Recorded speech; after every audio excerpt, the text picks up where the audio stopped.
Alrighty, we should be live. Let me just double check all of our everything and make sure. There we go. All right, hello everybody. It is Tuesday night, which means it's time for Tuesday Night Magic. For those of you who've watched our Tuesday Night Magic before, we got a little bit of different on the layout. Finally got my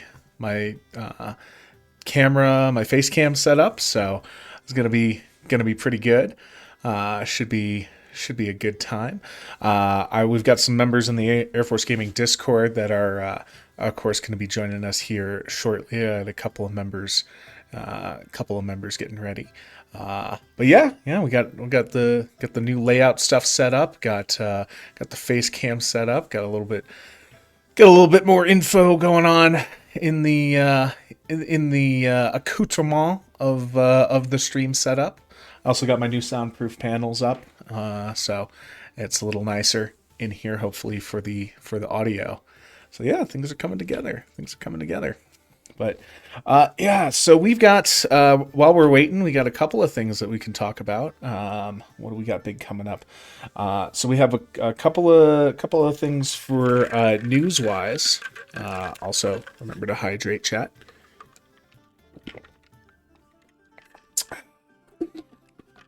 High quality H2O out of my Space Force Gaming water bottle. You can get all that at shop.airforcegaming.com. So it's good stuff there. So we got all sorts of cool things to talk about today. Some upcoming new projects, some news with our MagicCon contingents for Las Vegas and for Amsterdam. All sorts of good stuff. And then we have some spoilers from the Strixhaven set that came out that are currently coming out. Came out last week and this week. We got Frog on Facecam. Say hey to everybody, Frog. There he is. Oh, okay. Well, this is okay, buddy. That's okay. Good job, bud. Anyway.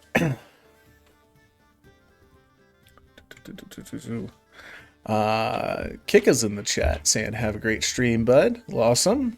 Looking forward to having a good stream. I need my cat to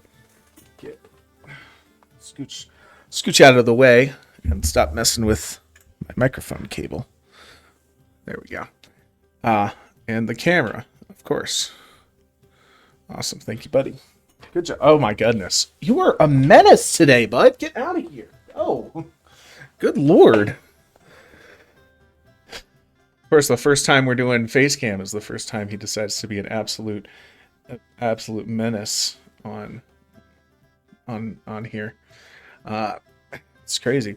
Anyway, so yeah, all sorts of good info coming out. So for our MagicCon Las Vegas folks, all of the folks that are coming with us for that PTDY should have already received their letters a little while ago to route it up to their commanders to concur for the PTDY. It's going to be a fun time out there. I know some members just through ops requirements haven't been able to come out, and that's perfectly fine. We understand. It is a PTDY, so sometimes the mission always comes first. Naturally, we just gotta roll with the punches on some of that stuff. But we do have a few folks that have reached out for MagicCon Amsterdam. So if you're interested in getting on the PTDY for that, please make sure you're part of the Air Force Gaming Discord, discord.gg/Air Force Gaming. We have some announcements that went out on that and on the Air Force Gaming website, airforcegaming.com. Make sure you're a part of the Magic the Gathering community on airforcegaming.com, so you can receive the emails for when to get on these cool PTDY opportunities to go and participate, especially our USAF people. If you're able to come, we'll get you on that PTDY letter, get it sent to your commander, as long as they concur. You don't have to use leave, and you're able to come out with some cool Air Force Gaming folks at these events. So should be a cool time there. I personally just bought my flight and hotel bookings for Amsterdam. Expansive, I'll tell you what. But we're there, and we're gonna have some fun with some folks out there. So it should be a good time. Aside from that, we're just kind of killing time right now while we wait for our other members to come in and join in and have some fun. I'm also working on a project right now. As you can see us upping our production values on the Tuesday Night Magic side. As we kind of go through that, I've got a few irons in the fire. We're looking at potentially doing a AFG Magic the Gathering podcast every so often. Still in the planning phases for that, but if that's something you'd be interested in, please let us know. We have a couple of topics we want to talk about. Get some of that opportunity to discuss things. We try to discuss the current goings on of MTG while we're on stream here, but it's not always the playing and the pace of play don't always lend itself to the most in-depth conversations. And I think we got a lot of people within the Magic the Gathering community on Air Force Gaming and within our Air Force Gaming community that have a lot of interesting takes that unfortunately we may not have the opportunity always to take a deep dive into those. And some of those are going to be commander focused. Some of those are going to be focused on other formats. I know I personally have a lot of thoughts and opinions on most of Magic, and it can get a little hard to articulate those when we're in the middle of a game or in the middle of even just your turn, especially with the way that we play here on stream. We want to give everybody a chance to have the spotlight when it's their turn, so they can talk through their game actions and make sure that we're giving them a chance to articulate what's going on, and also give everybody else in the game kind of the chance to make responses if needed. And that's a little bit more difficult when we're having side conversations. So given there's kind of a want and need for that, from just us playing casually here on the Tuesday night streams, we're thinking of putting together a little Magic podcast where we talk about some of the things that impact our player base, and we can also talk about them through kind of our lens of being Magic players with a military background, and talking about how things like the changes that are made to remote play.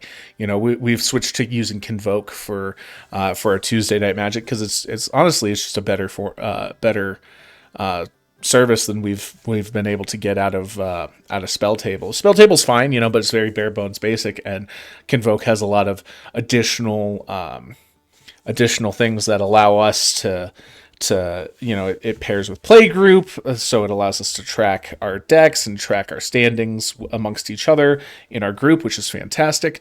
But it also has just a couple of quality of life things that we don't really get out of Spell Table. So utilizing Convoke is really nice for that. And especially with our community being so spread out globally, we have airmen and guardians all over the world and their families that hop on and participate, not to mention our DoD civilians and contractors, reservists, guardsmen, retirees, etc., and so forth, all part of our Air Force Gaming community, and we are not, locally integrated into one space in one area. So having that the ability to play with people all over the world is something that makes previously Spell Table, and Spell Table of course is still a thing, but also Convoke very good for for what we're doing. Looks like Vamp is getting ready to hopping in through some OBS. Hey Vamp, how's it going? Hey, good to see ya. Yeah,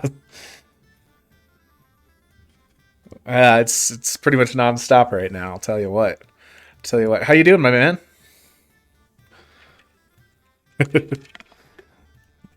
Surviving, if not thriving. Sometimes it's all we can hope for.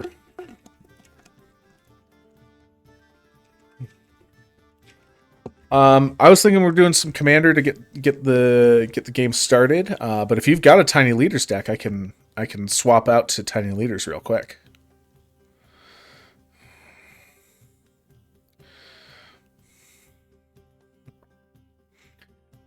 Yeah. Yeah, 100%, 100%. Yeah, we can definitely do some tiny leaders. That'd be really fun. And then we'll talk about what our featured format for April will be as well, because I think that's gonna be some good stuff. But we'll talk about that a little later on, this evening. I'll tell you what. I'll bounce out and go grab my tiny leaders deck real quick. I'll grab a couple of them real quick, and we can get the party started. I don't know. We can't change the format once the game thing is already made, right?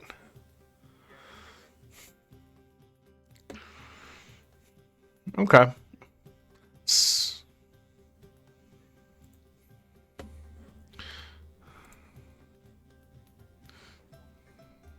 Gotcha. That is interesting. It's not the end of the world, though. It's easy stuff. We can manually set our lives to 25 before the game starts, or immediately after the game starts, and we just won't track elo for the deck. Yeah.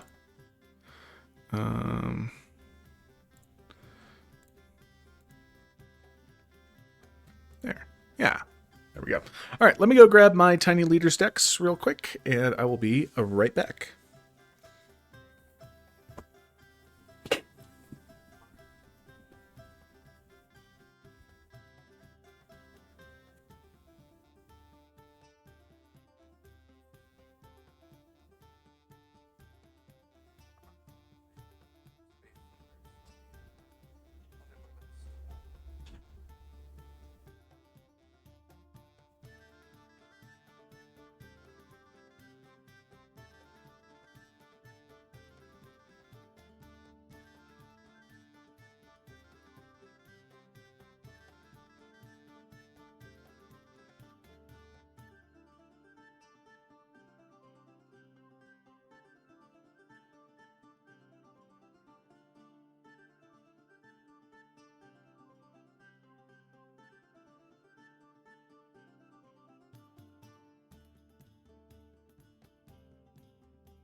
Alrighty. I'm back.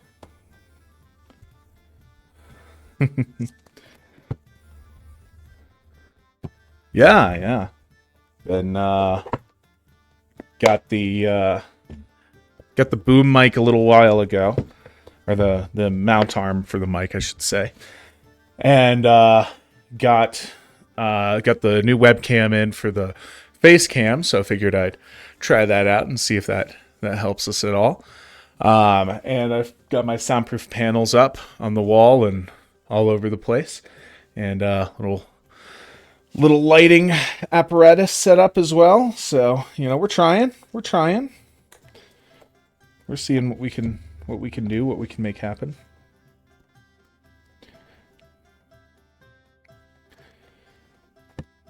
But So what I was saying to our stream audience before is that I was, we'd been kicking around this idea of doing a Air Force Gaming Magic the Gathering podcast for a little while, and that we it's been mulling around in the back of our heads for a little bit, and we haven't pulled the trigger on it. Not I don't think because of any one reason in particular. It's just every time we talk about it, we're like, yeah, this will be a good idea, and then we don't really follow through with it, which isn't the end of the world, right? But it's just not a. That's just kind of the nature of how things have been. But as we thinking about it a little bit more and talking it over a little bit more, I threw it in my chat with Brew, like, hey, is this something we want to come back to? And he says yes, and I say yes, and I think it'd be something a really good opportunity for us to get kind of a rotating cast of our Magic community, but also maybe some of our folks from the Alliance of Military Magic players, some of our friends from over there who want to hop in and talk about just different parts of Magic and the Magic community, and military Magic in general.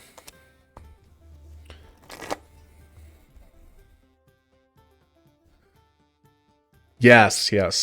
So I think it'd be really cool for us to be able to, hop on and talk about this stuff. So more to come on that, and once we solidify some more plans, we'll get some recording times, and I think it would be best if it's, maybe the first episode will just be me and Brew, but it would probably be either him or myself, and then maybe one of our other community members, or a special guest coming in to chat and get to the bottom of what we want to talk about.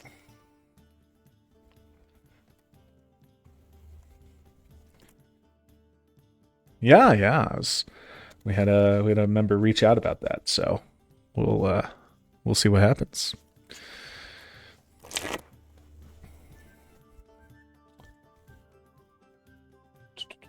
I got the email today. Unfortunately, we were not selected for a play table for MagicCon Amsterdam. Yeah. Which is what it is, right? We'll probably still try and commandeer an area at the command zone if we've got enough of our Air Force Gaming / Mill Magic players hopping in with us. We'll probably still try and make some of that magic happen, at the very least. But it may not be the most official thing in the world, which is what it is.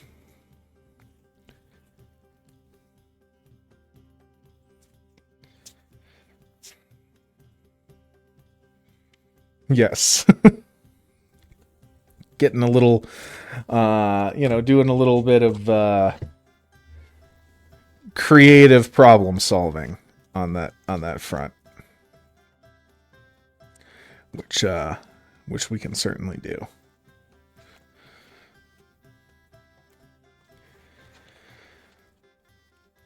Seeing if there was anything I wanted to, from just what I got laying around, that I wanted to add with this deck.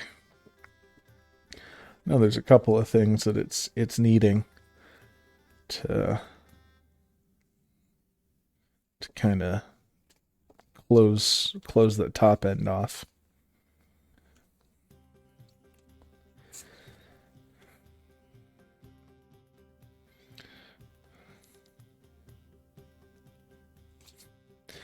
I don't know. Like, Tiny Leaders is just a very interesting format to build around, and with it being kind of our featured format for the month, but not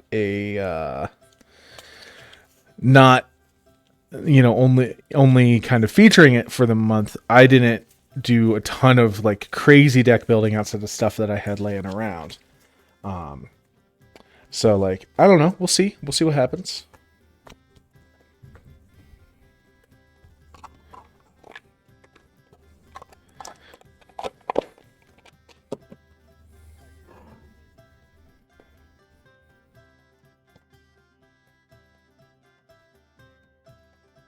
Oh yeah. X spells go pretty hard. Landfall is pretty useful in the format as well. And there's a lot of like I'm using.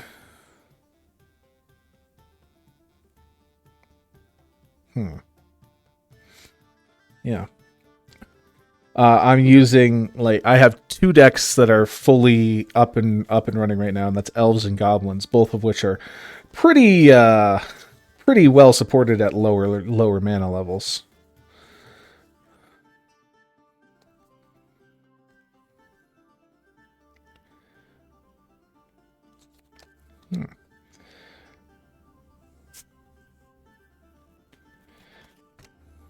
Yeah, I got a pile of some Lorwyn cards here. I'm just looking at if there's anything I would be interested in slotting into this deck right now while we're waiting. And there's a few.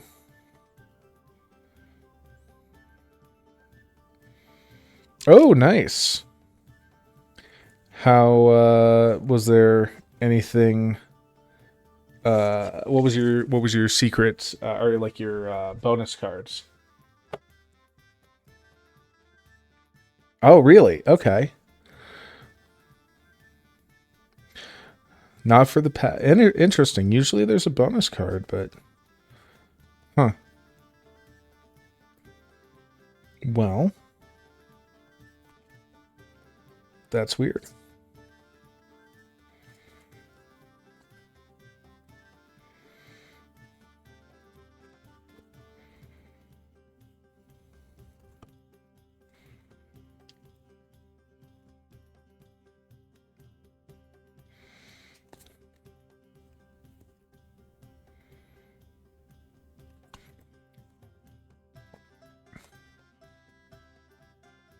Ancient Bronze Dragon. Okay.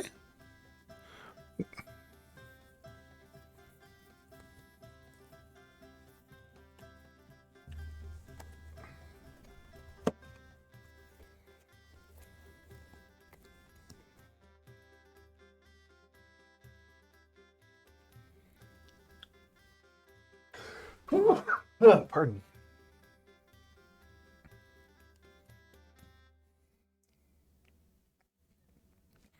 Hey, there he is. How's it going? Oh yeah, Ancient Bronze Dragon. Look at that. Dean Toot. Nice.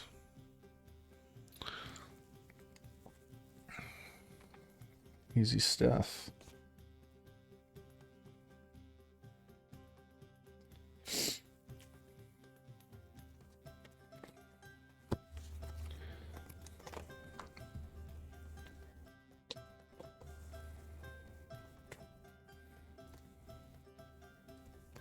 Five of them.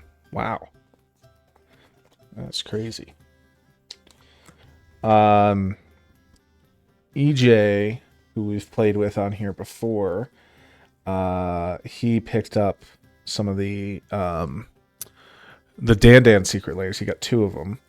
And he agreed to. He's selling me one when we meet up in Vegas for the MagicCon event.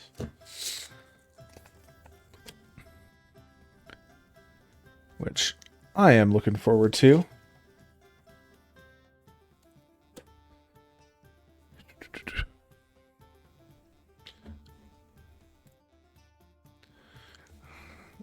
Oh, I don't know. Command Fest, sure.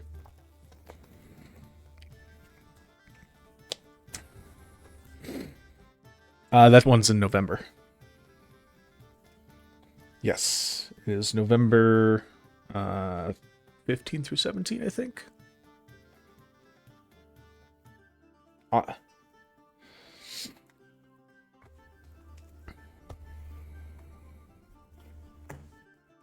but yeah, the MagicCon's such a fun experience.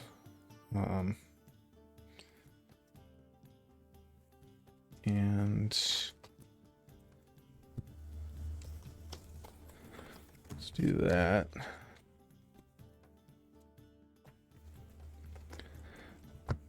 And yeah, yeah. We'll see if that does anything for us. We were going to do some tiny leaders to get started with Black Suit. So should be a fun time.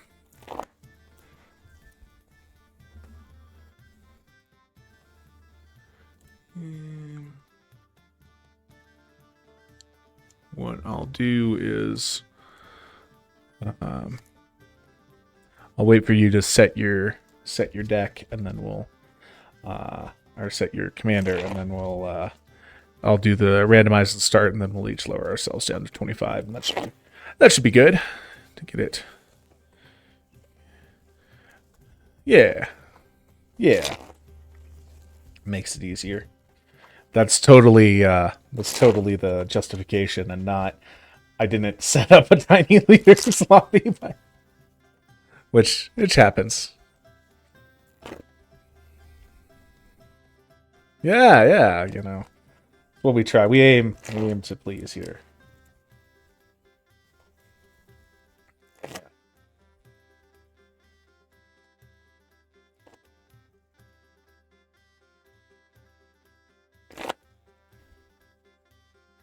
Always.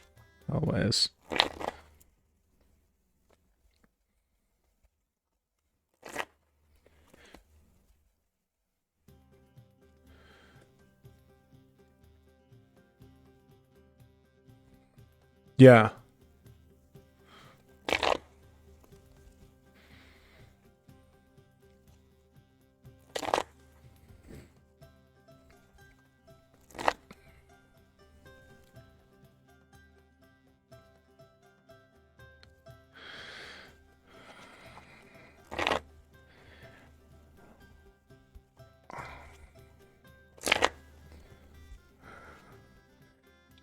I feel like Timo Supremo in chat asked what's the featured format for next month. I will tell you in just a little bit here. Don't worry. That is a subject for today. But no, to your point, Black Suit, I feel like it's very difficult to make that decision of like which decks do you want to bring with you and how many decks do you want to bring. And at this point, I have resigned myself that I'm just bringing my Game-Genic Castle with me, which is the little briefcase-looking one, like kind of looks like the Stanley one. So that's got 6 slots for decks in there, for 6 commander decks, I should say. You could fit probably 10 standard decks, and then use 2 of the slots for sideboards if you needed to, or 10 60-card decks and use 2 of the slots for sideboards if you needed to.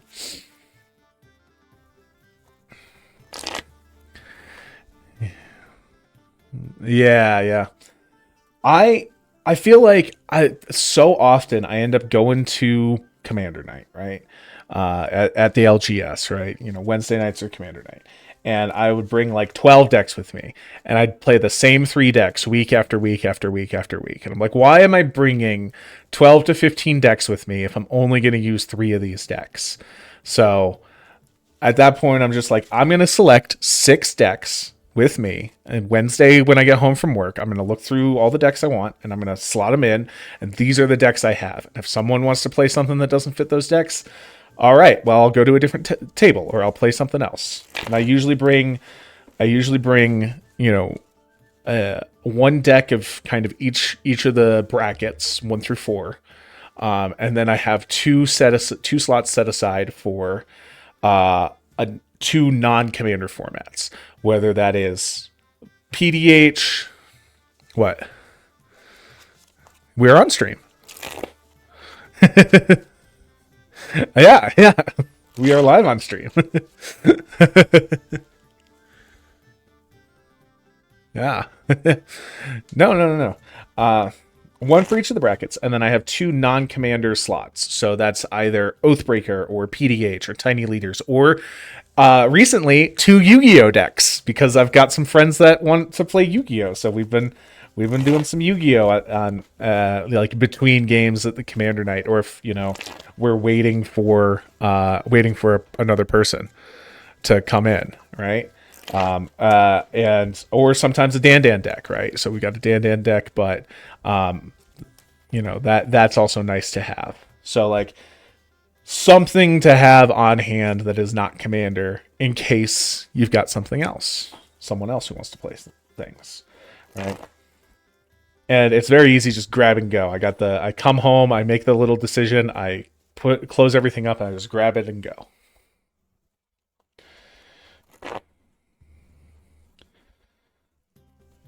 Yeah.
That makes a certain amount of sense. And I do have like I've got that game genic thing, and then I also have my backpack, which I do leave a couple of deck boxes in or available. Like it's sitting off camera right now, right next to my other mini desk in this room, and I can easily throw in like four or five decks in there, or the big game genic what is it, the game genic layer that holds 6 decks. Like I can throw that in there, and then I've doubled the number of decks I'm taking. So if I'm going to the LGS and I like we've planned to do a bunch of different things, then maybe I'll bring the backpack and the little castle. But if it's just normal commander night, then I'm gonna keep it as light as possible. Cardboard gets heavy. I've randomized the player order. And we're just going to want to all set our life total down to 25. And let me check the chat. We've got, all right, Timo Supremo, what's the featured format for next month? So I have 2 things I want to talk about for next month before we get started. So for April, we have the featured format is going to be normal 60 card pauper. So 1v1 60 card pauper, right? And one of the reasons for that is we have a DAF GL event coming up on April 18th, I believe, and that is going to be a pauper event. That's going to be a bracketed pauper event. So we want people to be participating in that and also playing with us some 60 card pauper. So we'll do some featured 1v1 matches. What I'm going to do is put out the call the week prior or the week of each stream to say, hey, who wants to get on for a couple of featured matches of 1v1 pauper, and we'll do that. And we may not do it where I'm playing in every single one. I might sit out as the judge. Convoke lets us have that availability to kind of showcase some of the decks of this really cool format. We've done PDH before. We've done Pauper Commander before. And 60 card Pauper is one of our more popular formats when we're doing our competitive events. I wanted to kind of bring that to our stuff. That doesn't mean we won't have room for our Commander nights on Tuesdays as well. But we want to be able to showcase some of our competitive formats and get folks ready to get some reps in for our April 18th event. Yeah, should be a lot of fun. And Pauper is one of the most accessible formats. Only commons, 60 card only commons, pretty small ban list, 4 of, so you're able to have a lot of fun for that. No uncommons, no rares, no mythics, only commons. And if your particular printing is at uncommon, but it was printed at common at one point, then you're fine.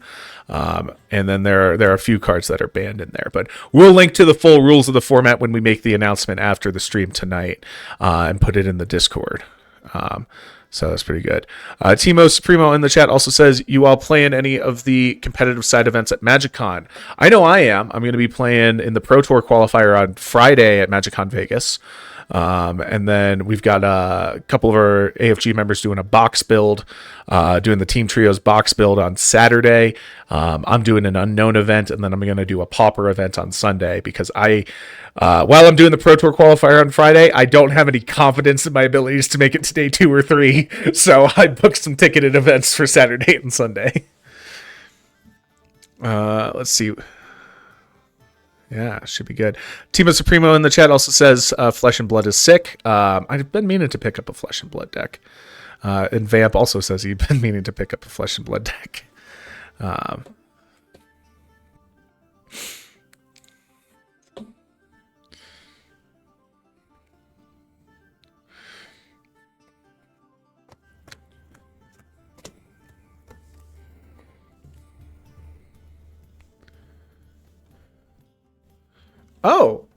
Yeah. If you'd like, hey, yeah. If you have a Tiny Leaders deck and you want to hop in, the Convoke link is open.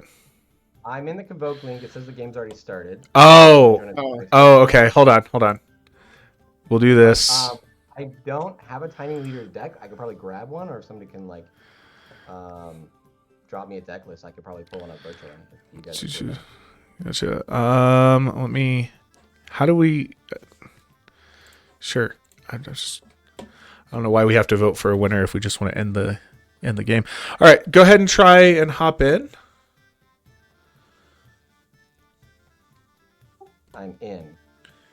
Nice. Oh my gosh. Hold on. 2 seconds. Is that a picture-in-picture that I'm seeing of you there on stream? Yes, it is. The preview from last week. How's your new setup working? It's doing pretty good. Let me. I'm trying to fix some stuff here. What happened? Okay. My cat is literally in the way of the screen on the far side of the desk, and I can't see. But get out of there. Get away. Good frog. Go. Go. You were blocking the exact. All right, fine. Whatever.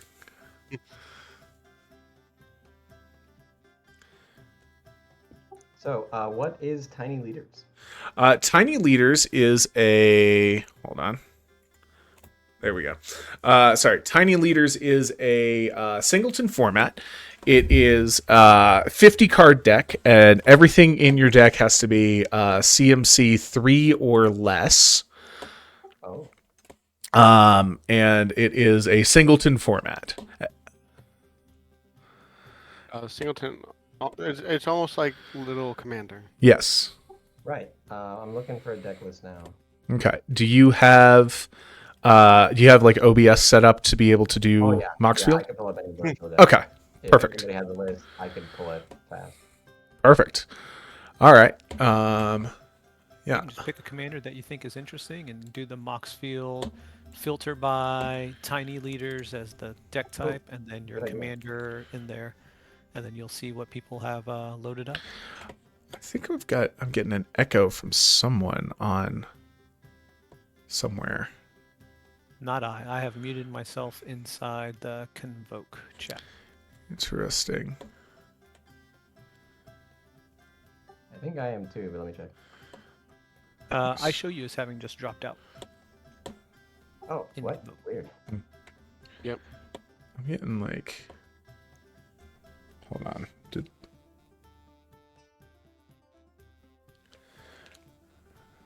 It might have just been my headphones coming unplugged slightly. But we'll get it started. All right. So once Muffin's back in, we'll get this party started. All right. What else were we talking about? We were talking about all the events that you've signed up for MagicCon. Oh yeah. So this is gonna be fun. Myself, EA, who's played with us on here before, and Max, who's played with us on here before. We are all signed up for the box build team trios. So we'll get one booster box, and we'll each build a 40 card deck out of that, and then compete as a team. Nice. So that'll be a lot of fun. Looking forward to that. Oh, I did sign up for an unknown event as well on Saturday evening, I think. So I was listening to what is it? Mark Rosewater's Drive to Work podcast. yeah, Drive to Work. Yeah. And I think some of the most recent ones, he is saying that is going to be the event to be a part of for MagicCon. Yeah. And they also had the the lead for Secret Lair on the most recent one, and I think she also echoed the same sentiment. So I'm curious to see what your secret event is. Yeah. I did. If there's no embargo, I need you to be spoiling all of the things. I did the unknown events. I did one of them in 2024 at MagicCon in October in Las Vegas in 2024, and that was it was a mystery booster limited sealed event, and then you got a pre-pack of 10 actual factual playtest cards. So like actually, pieces of paper written on and glued to basic lands and stuff. I posted some pictures in the Air Force Gaming Discord about it. I have them somewhere around. I won't go digging for them now, but I still have the cards. And one of my favorites from that was the Paradise Bird. And it was 2 and a green, and it was a legendary creature bird, and it was a 0/2. It had tap, create a Birds of Paradise token, or no, green and tap, make a Birds of Paradise token, and then if it was your commander, if the Paradise Bird is your commander, your deck can feature cards of any color identity. What? Yes. So that was a really cool one. If I recall correctly, there was also one in there called, it was like the multiplayer nitpicker or something like that. Multiplayer nitpickers. And it was Esper to cast. And it was treat all effects that scale on number of opponents as if you have an additional opponent. So, and the example it gave in the rules text was, if a card has Myriad, you will create an additional token that is tapped and attacking nobody. Or if you have Braids on the field, you will draw an additional card. Like that kind of thing. So there's a bunch of like silly ones, but there's also a bunch of ones that are just like trying out new things and new things. And then that one, for that actual event, we ended up playing Brawl. So you played paper Brawl with what you built out of your sealed deck and your playtest cards. Sounds a little ridiculous. Yeah. But it was really cool. So who was your commander? Oh gosh, what was it called? It was a card that had you pick. I think you made a secret list of 10 cards in your deck, and when those cards were played, you were able to reveal it off of your deck, off of your secret list, and get an additional effect. I took pictures of these. Let me see if I can find them, and I may be able to show it on stream. Paradise Bird was. Here we go. All right, so yeah, here's some of them. Which one did I use as my? I did. Here it is. I did the 5th Alias, which these are the playtest cards that you get, right? Mm-hmm. Gosh, this is really, really bad to see, but these are the playtest cards you get, and also because I looked it up by Stop it. There we go. God damn it. Just show me the picture. Good lord. Okay. Las Vegas. I'm just gonna. I go to Kind of a Las. risky move. The all your Las Vegas photos while on stream. So I lived in Las Vegas for a long time, and I go to Las Vegas a lot because I my mom lives there. So like I also don't keep risky photos. Those stay in the hidden albums. Got it. So it's the fifth alias. That's the card. Let's see if we can.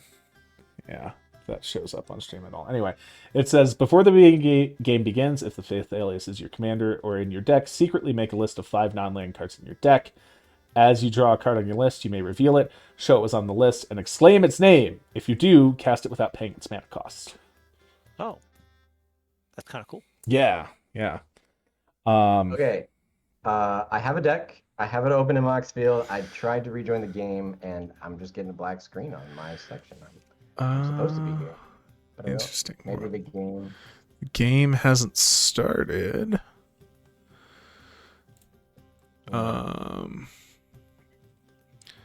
Did you?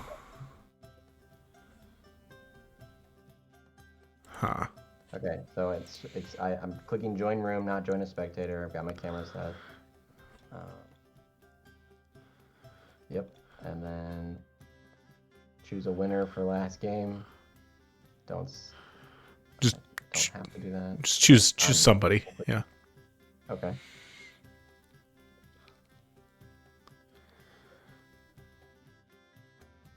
Interesting. Still not working? Correct. Okay. Well,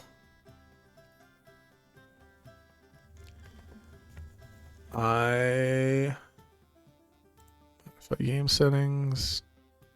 This to update game. Try now. Maybe try closing and rejoining. Yep. Rejoin. Lost these fingers.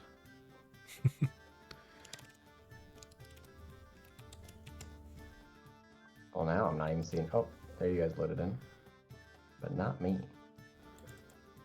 Oh.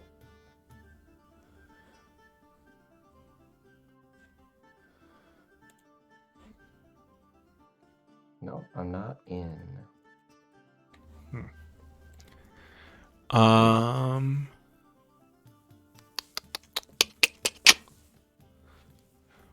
How do...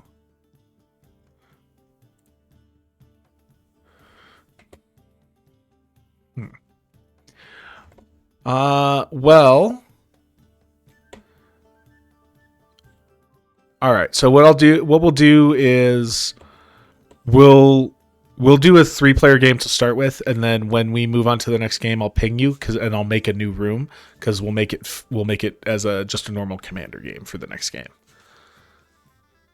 Sure, that's fine with me. Okay. All right. Then I will do this. Yep. Do More than welcome to hang that. out. Oh! There you are. Nope. Hold on. You're in. You're in. Okay. Hey. Cool. That's all it took. Okay. Cool. All right. There we go. All right. So everybody set your life total to 25. And set your commander.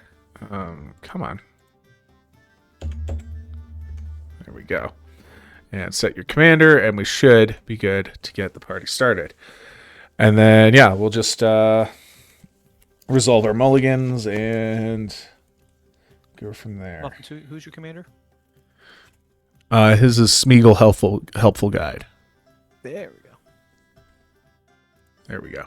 All right, we'll get this party started. Everybody good mulligan wise? I'm good. Good. Good all around. All right. Sure. Yeah, I'll take it. Vamp, you're muted in Discord. I'm good. Awesome. Cool. All right, we'll get this party started. I will draw. I'm going to play a Terramorphic Expanse. I'm going to crack that for a forest and pass. All right. Tap up, keep draw. I'm going to play a Forces land for turn and pass. I'm gonna draw. I'm gonna play a Plains of Land Return. I'm gonna tap that for Aunt May. You're tapping Aunt May. I'm not tapping Aunt May. I'm tapping for Aunt May. Oh no, I heard what I wanted to hear. Okay. With that, I will pass. All right, I'll drop a swamp. Oh, I didn't drop. Okay, I drop a swamp and pass. All right. I'll untap, upkeep, and draw. I'm going to drop a swamp. And I'm going to tap for 2 for Morkant's Eyes. Beginning my upkeep, I surveil 1, and then I can pay 6 to sack it to create some elves equal to the elf cards in my graveyard, and I will pass. Alright, untap, upkeep, draw. I'm going to do a Plains as land for turn. Tapping 2. Summon Michelangelo. Weirdness to 11. ETB, create a mutagen token. And he's a 1/1. If 1 or more +1/+1 counters will be put on a creature you control, that many +1 additional are put on it instead. Pass. I used that card for the first time last Friday. We did a TMNT draft at the LGS. Oh yeah? It How'd was, it go? it was interesting. I didn't do very well because I did no research. I didn't even think I was ever gonna play TMNT stuff, but you know, gotta support the LGS. I'm gonna I play had another fun. Plains. I'm gonna tap for 1, and I'm gonna play a Soul Lord. Ho ho ho! Aunt May. Life gain. Yep. And then I will pass. All right, untap, upkeep, draw. I will drop another swamp on the battlefield, and I guess I'll play an Altar of Dementia. Oh, That's it. a casual altar. Yeah. All right. Nothing else? Correct, nothing else. All right. Untap at the beginning of my upkeep. I'll surveil 1. I'll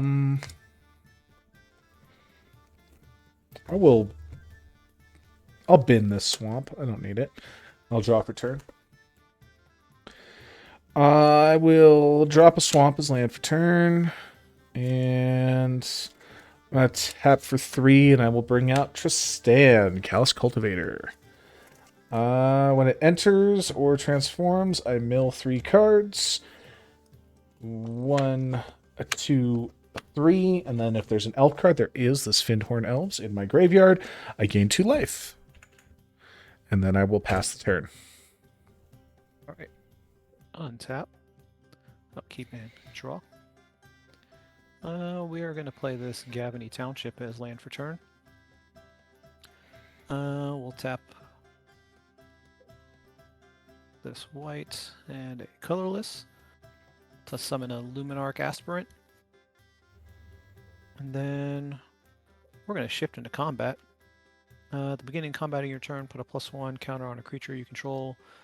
Because of Mikey's Hardened Scales effect, that's going to be 2 that go on him. And we are going to target... Sorry, I had to sneeze. Muffin, you've got no blockers up, right? Correct. Okay. 3 coming your way. Yeah, no blocks. Got it. Now, Right. is that direct commander damage? Nope. Diadrene's right Oh. here. Sorry. There's no. Oh, you're commander. right. Oh yeah, there is Then no there's no- commander damage in Tiny Okay. Leaders. Okay. With that second main, I'm gonna tap 1 to sack the mutagen token to put a counter on Luminarch, and it's actually going to be 2 because of Mikey. And I'll pass. Okay. I'm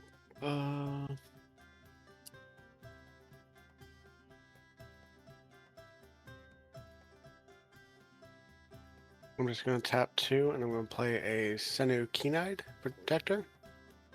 2/1 Flying Vigilance. I can tap an exile, gain 2 life, and scry 2. When a legendary creature I control attacks and isn't blocked, if he's exiled, I can bring him back onto the battlefield attacking. This is such a cool card.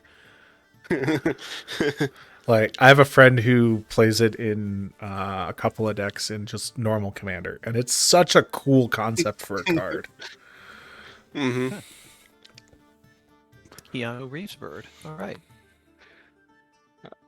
And then that will give me a trigger from Soul Warden and a trigger from Aunt May. And then I will pass. Man's gaining life over here.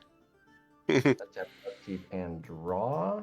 We'll throw a 4th onto the battlefield.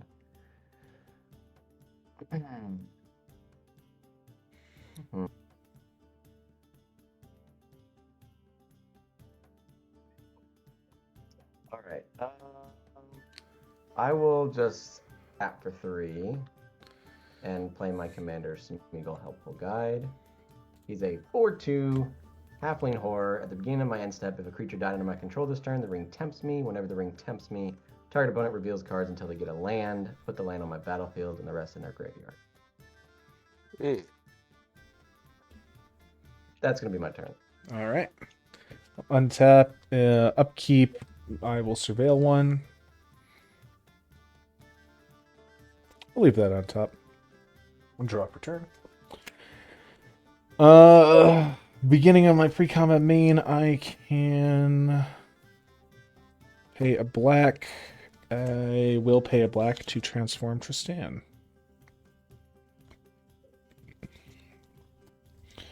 When it transforms, I mill 3 cards. 1, 2, 3. And then I can exile an elf card from my graveyard. I will exile this Findhorn Elves. And when I do, each opponent loses 2 life. On a 20. I Down to will 23. play a forest as land for turn. I will tap for 1 for a Dawn Blessed Pennant. I will name Elf when it enters. I'm shocked. I will tap for 2, and I'm going to play Lissalana Informant. When it enters 2 triggers, I'll gain a life because it is an elf, and I will surveil 1. I will leave that on top. And from there, as Smeagol's a 4/2. Indeed he is.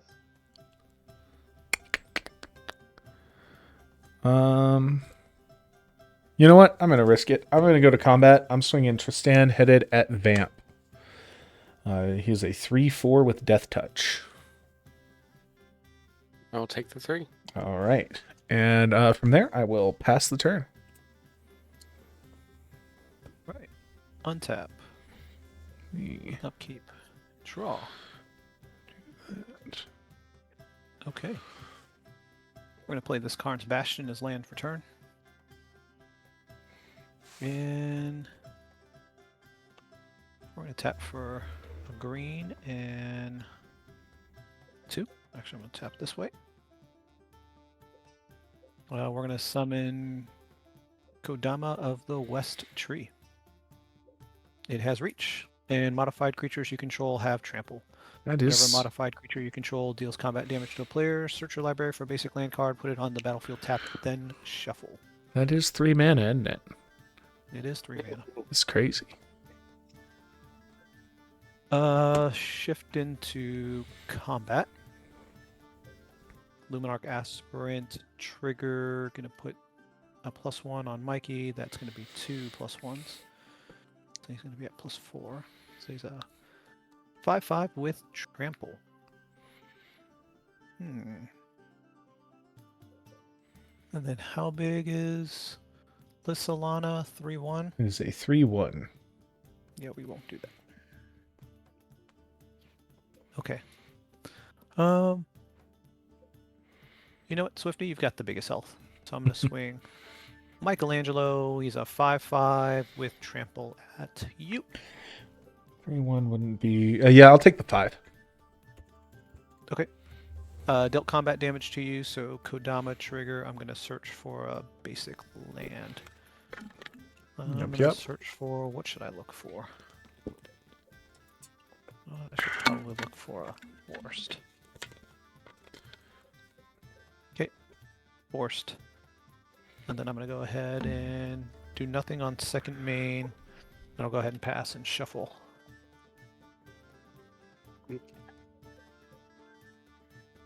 That's what I needed. My third land. KMac904 in the chat asked what bracket you guys playing. We're actually playing some tiny leaders right now, so there's no real bracket system for tiny leaders. Though I think we'll probably stick to like a bracket 3 for our next game when we go to Commander. I'm going to tap those 3, and I'm going to bring out Aerith, also known as Cherith in this printing. Yeah. Oh. I love that promo. Yep. So when she enters, I get 2 life gain triggers off of Aunt May and Soul Warden. And those life gain triggers trigger Aerith, so I get to put 2 1/1 counters on her.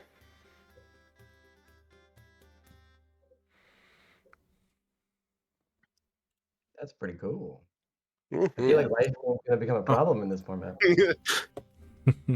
Oh, she increases the problem because when she dies, I get to put the same number of 1/1 counters on each legendary creature I control.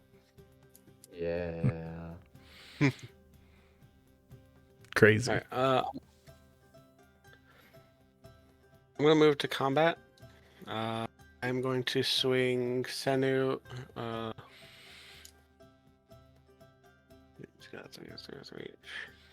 going to swing Senu at Swifty. Okay. Yeah, no blocks. All right. And then second main, I will tap and exile Senu, gain 2 life.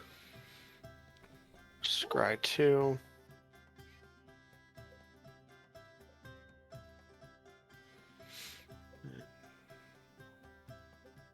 Yeah, it's good to stay. Life gain, Aerith trigger. Put another 1/1 on her. And then I will pass. Wow. All right. Untap, upkeep, draw. Let's put another swamp on the battlefield.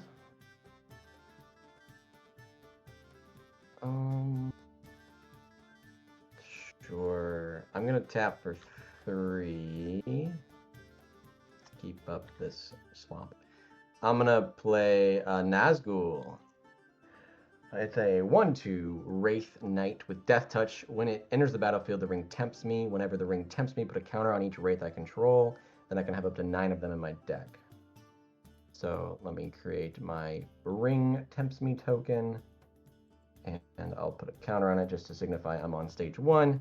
My ring bearer is legendary and can't be blocked by creatures with greater power.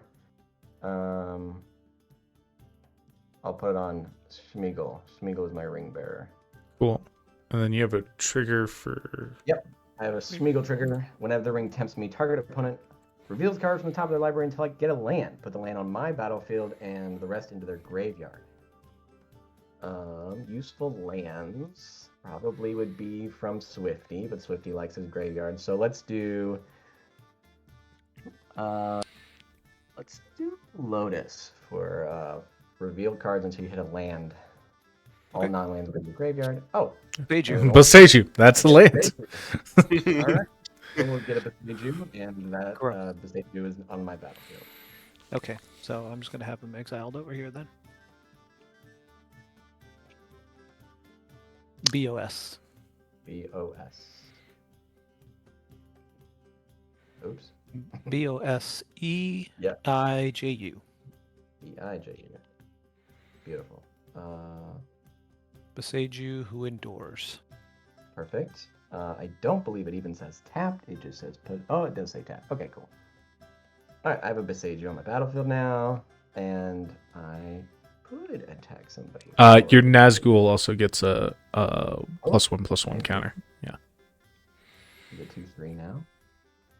I don't think I want to make any enemies, so I'm not. I'll pass. All right. I mean, you took my Beseiju, so. that's Untap. probably for my benefit since I have an altered dimension. I'll surveil one in my upkeep.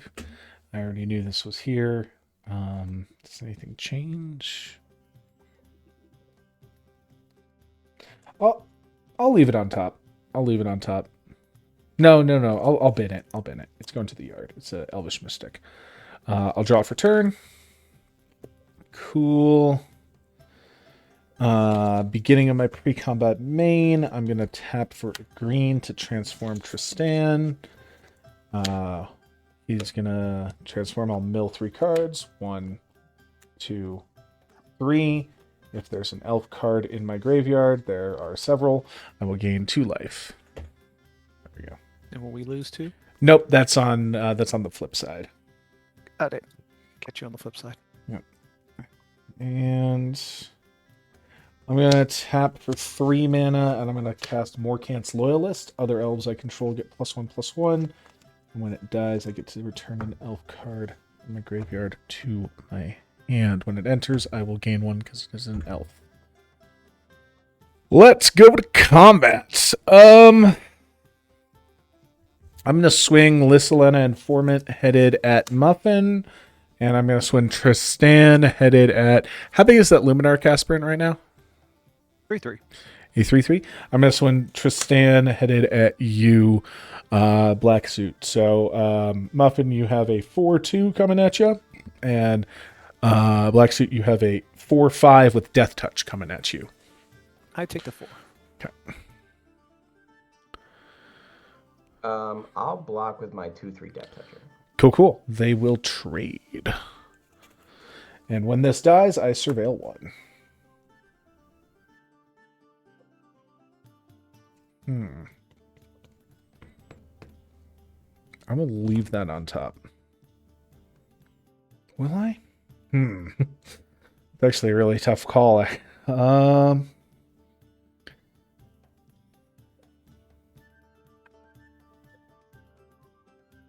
leave it on top.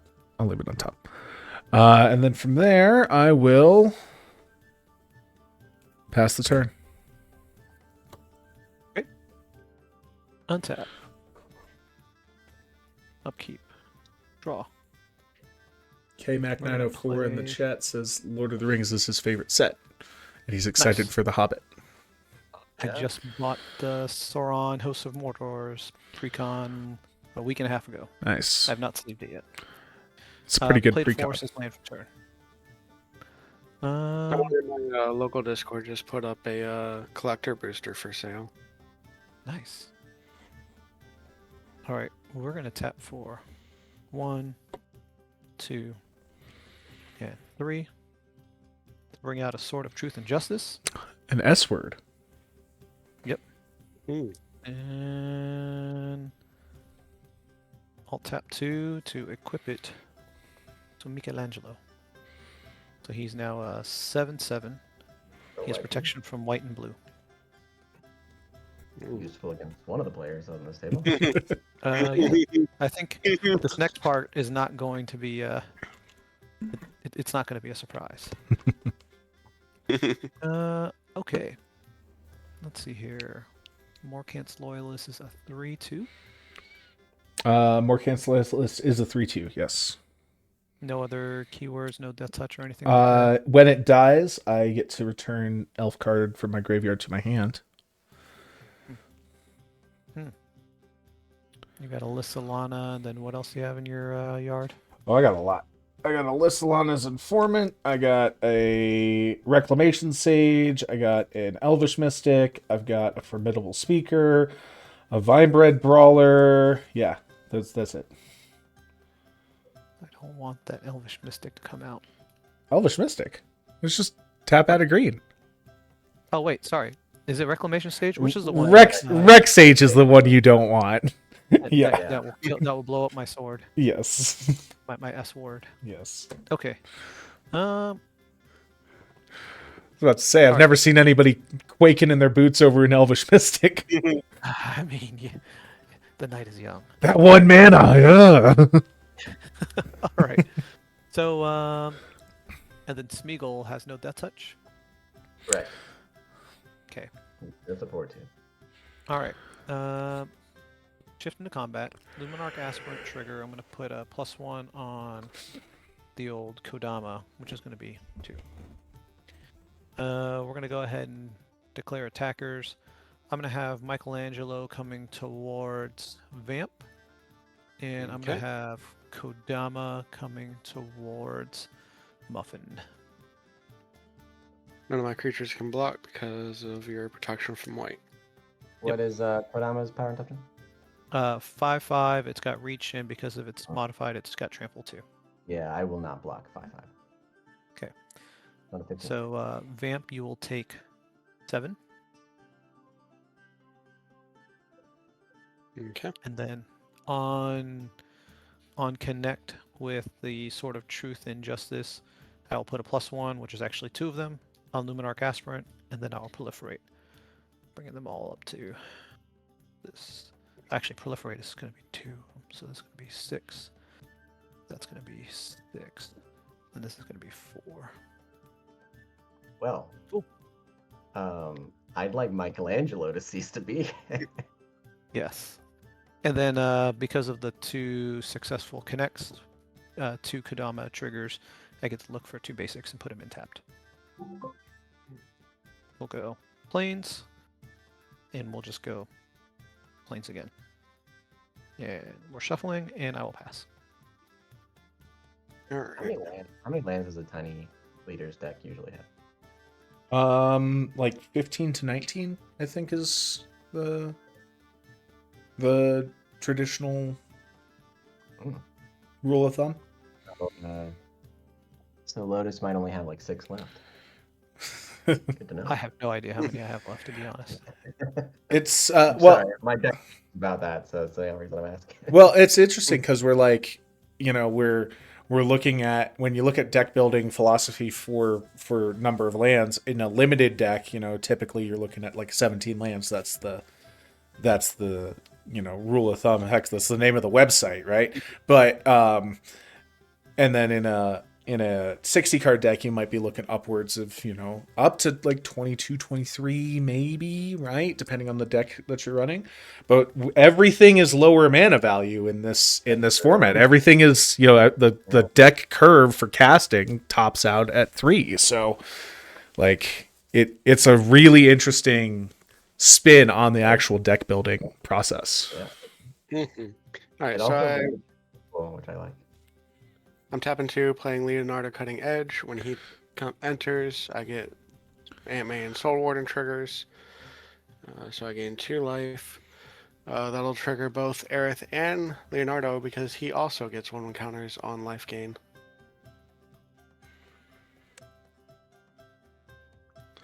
Look at you synergizing over there. This is getting out of hand.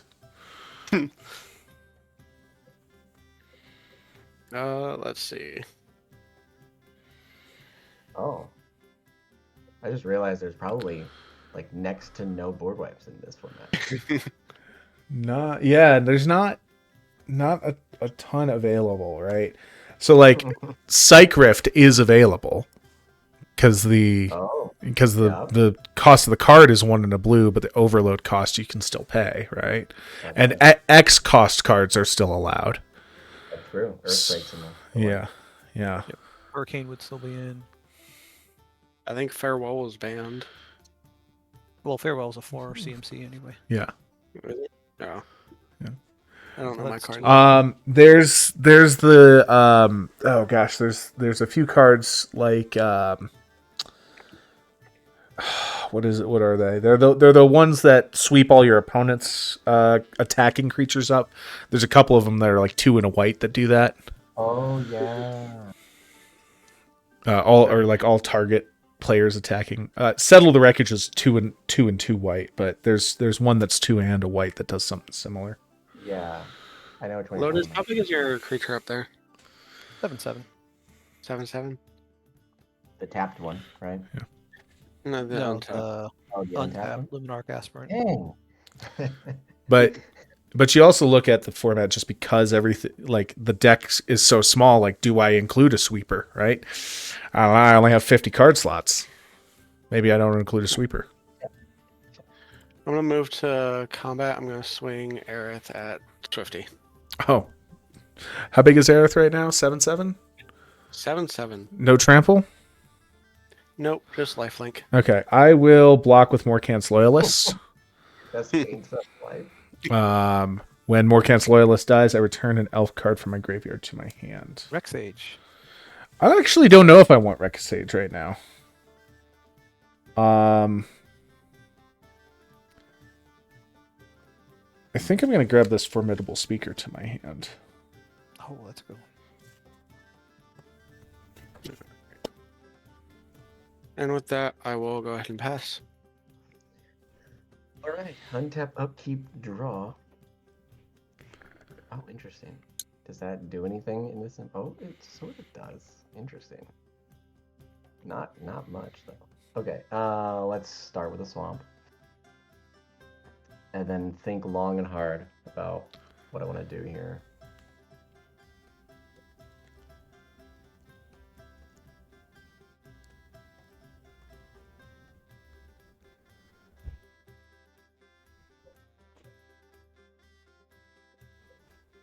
All right, let's start with a Nazgul. We got 2 triggers here. We get a counter on this guy. We go up on the ring counter now. Whenever Smeagol attacks, actually, I'm gonna make the Nazgul my ring bearer this time. Whenever he attacks, I draw a card, then discard a card. And then, now that I was tempted by the ring, I get to choose a player to get a land from their deck. Let's go with Lotus again. Oh, all right. Temple Garden. Temple Garden.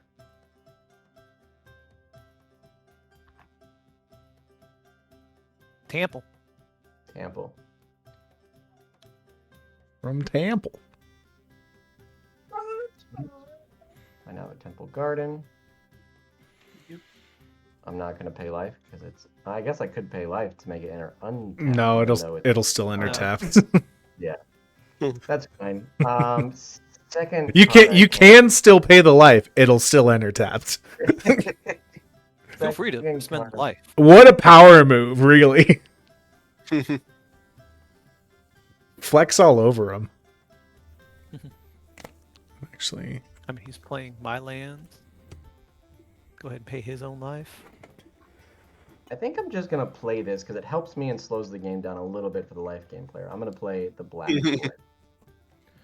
wait, what is this? Creatures my opponents control get -1/-1 until a turn. The ring tempts me. Oh, interesting. Okay. It's not much, but it's something. It gets rid of the Soul Warden, and that's it. Warden. That's it. Yep. All right. Bye, So Felicia. the ring tempts me. My guy gets bigger, and I get another land. Lotus again. Goodness. Hey, Plain. it only makes sense to choose the It's same person. still getting one. Still getting. Consistently. Yeah. It's hilarious. The only plural basic land. Perfect. All right, that's the only thing that makes sense is to pass it. Oh, Wastes. it's open. Wastes is also plural. And that is a basic land. Oh, you might be right. 4 damage at Swifty. How dare you correct me?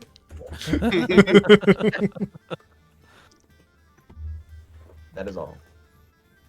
All right. That'll do, pig. I'll untap. Upkeep, surveil.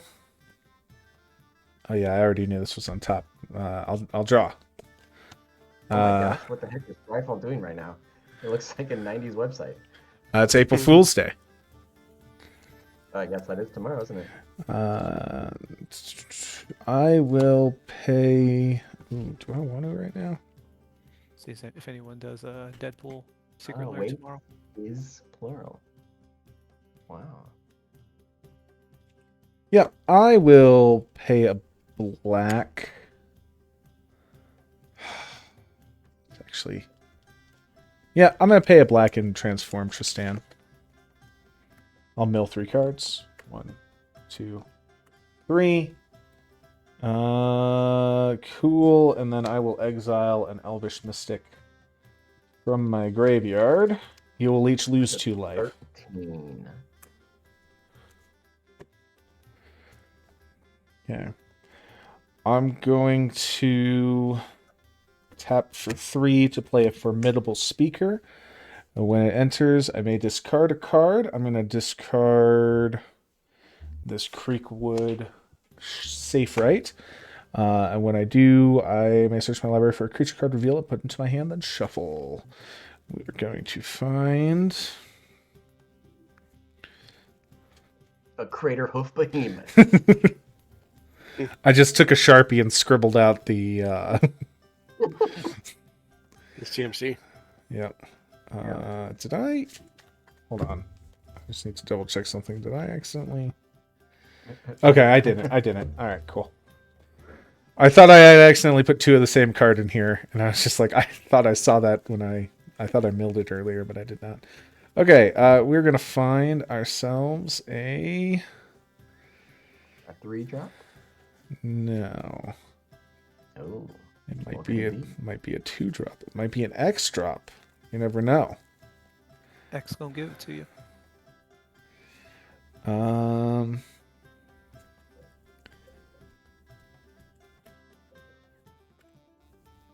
It is going to be a 3-drop. It's going to be this Territorial Scythe Cat.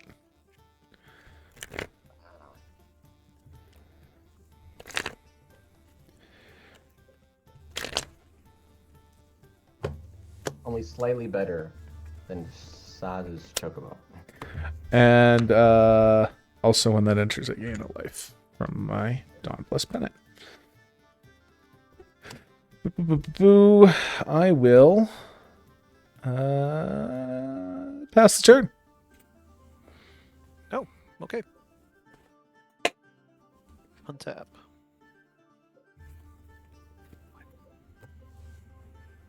Upkeep. And draw. Okay.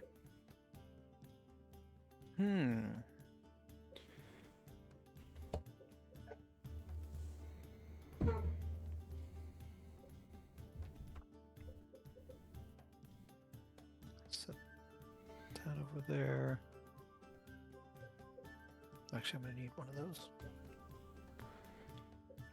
Let's just all be thankful that Wizards of the Coast made the TMNT creature types mutant, ninja, turtle, and not stuck with their normal. Nice. Mm-hmm. Imagine. What would it be? Turtle, ninja, mutant, maybe? No, probably ninja, turtle, mutant. I'm just glad they didn't give us a teenager creature type. Right. Please no. All right. I'm going to do a green, white, and colorless for Kutzil, Malamut, Exemplar. Your opponents can't cast spells during your turn, and whenever one or more creatures you control, each with power greater than its base power, deal combat damage to a player, draw a card. Joke's on you. I don't think I have a single instant in this deck. Ooh. So ha. Okay. All right. Shift into combat. Why are there no white counter spells? There are. Reprieve. Mana Tithe. Luminarch trigger targeting Michelangelo. Did you have something you wanted to say, Frog? All right. We are going to swing this away. So we're going to do Michelangelo to Vamp, Luminarch to Muffin, Kodama to Swifty. How big is Kodama? Kodama is 7/7. And it has trample. And Okay. reach. And reach. I am going to go ahead and block Kodama with Tristan, who is a 3/4 with Death Touch. I will block Hold on. Luminarch Aspirant with my Nazgul, which is a 3/4 with Death Touch. I am unable to block. Um.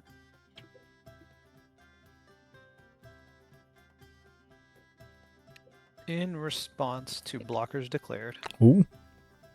I'm going to tap for 1, and we are going to Swords to Plowshares, Tristan. Oh, okay. Swords to Plowshares. I'll gain life. You'll gain 2, right? 3. What is it? 3? Okay. And so the remaining, so the trample will all go through now. All will go through, yes, because the blocker is gone, and it has trample. So 7. You'll take 7. Muffin, you'll take 3. And Luminarch dies. My Nazgul dies. Oops. Gosh, if I go to the right screen. How much am I Yeah. taking for Leonardo? Michelangelo? You from Michelangelo, you're going to take 6, 7, 8, 9, 10, 11. Jesus. Kodama trigger first, so 3 different creatures did combat damage. I'll do 3 basic lands. Yes. Forest. Wait, 3 basic lands. Forest. Do I have a plains left? Oh, off of Kodama. Yay. Okay. Forest again. And then you get 3 draw triggers too. So I'll get 3 draw triggers from Kutzil. So here's my 3 forests, all tapped. 3 draw triggers. 1, 2, 3. And then Michelangelo made contact, so the swords put a +1 on a creature, Kutzil, but it's actually +2 because of Michelangelo. And then now I'm going to proliferate. So this goes up +4. It's going to be +4. And this is going to be up to +6. Cool. Second main. We're going to do a tap for 1 for hardened scales.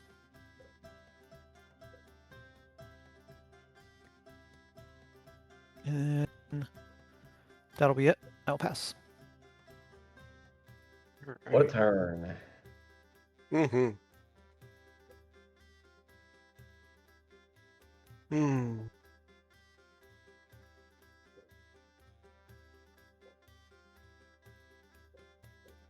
All right, I'm gonna tap for 3 for Realize Adeline. Vamp hasn't had a 4th land. No, I have not. Meanwhile, Muffin's over here stealing all my other lands. Yeah, I am. When all my removal spells are actually ramp spells.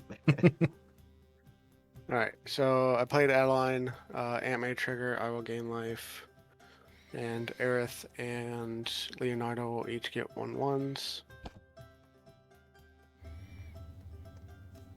I will.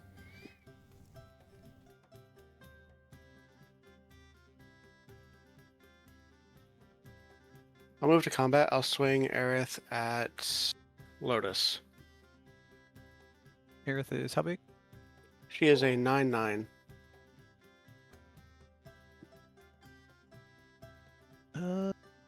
Looks like I'm taking 9. All right.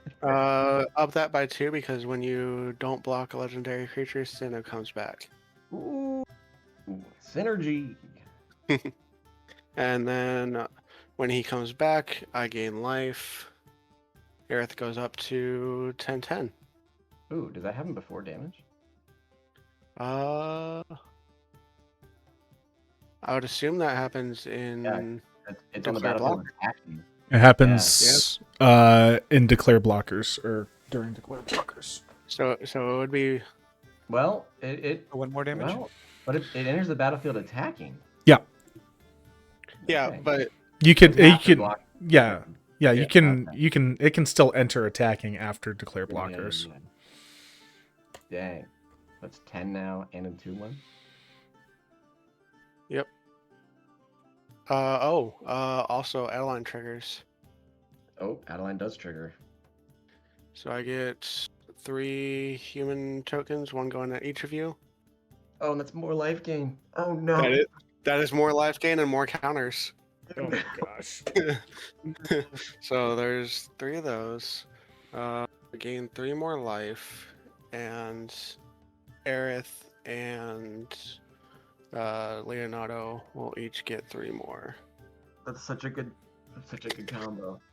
I just want to say I'm the only thing that has kept Vamp's life total below 100. You've done well. I've been attacking him too, I will say. It's just didn't have any I made removal that pieces. half as much life gain. What's funny is there's also the lifelink on Aerith herself. Oh Yeah. man, this is gonna be crazy. We each have a 1/1. When does that happen? That happens on Adeline. That's on attack declaration. Attack deck. So I would block that with my formidable speaker, the one coming at me. I can't, so I'll take the 1. Go to 9. Okay. So yeah, I gain 13 life from Aerith. Who's getting attacked by the bird? I had already said Lotus was. Oh, okay. So Lotus had a total of 16 coming at him. I think I have to just take the extra 2 from Aerith going up, right? Those Yeah, Because I already went down. humans enter So 13 is 34 tapped life. and attacking. Okay. So, Yeah, they're all tapped. Lotus, did you block the 1/1 that came at you, Lotus? I did with Kutsu. Sweet. Okay. So only 1 survived. Yeah.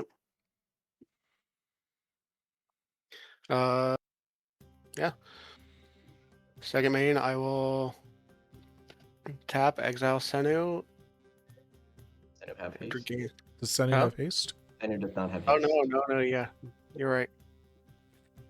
I forgot that's every other turn type thing. Yep. Okay. Yeah, that'll be it. Okay. Untap, upkeep, draw. I'll plop a swamp on the battlefield. 3, 6, 9. I could do 3 3-drops this turn. That's kind of cool.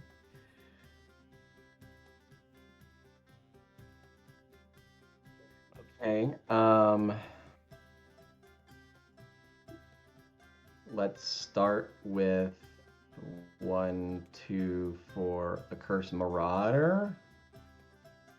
Each player sacks a non-token creature. My formidable speaker.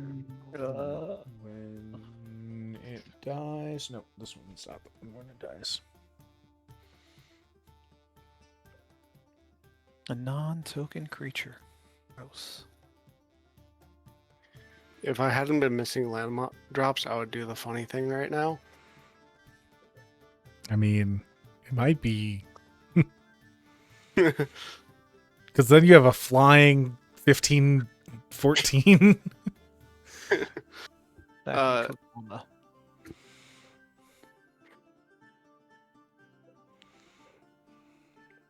That might be worth it.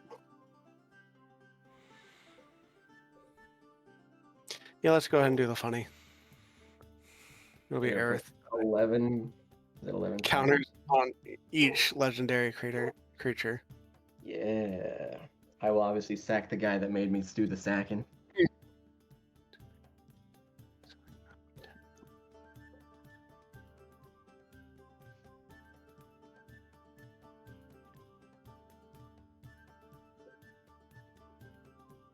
Oh, Adeline is now super huge too.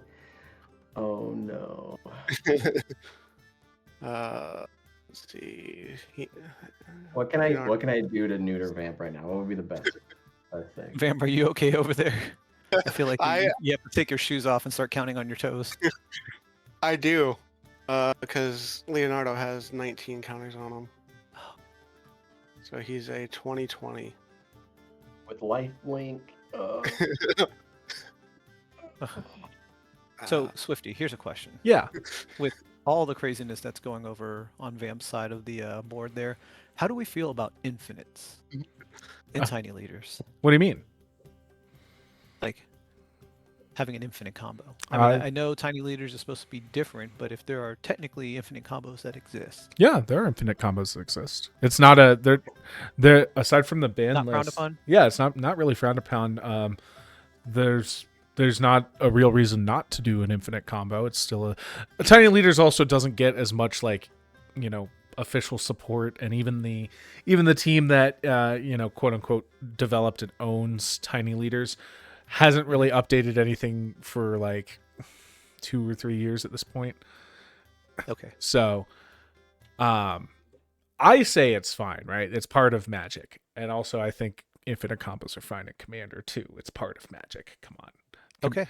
But I'm also on the record of saying on this very stream, Commander players are babies.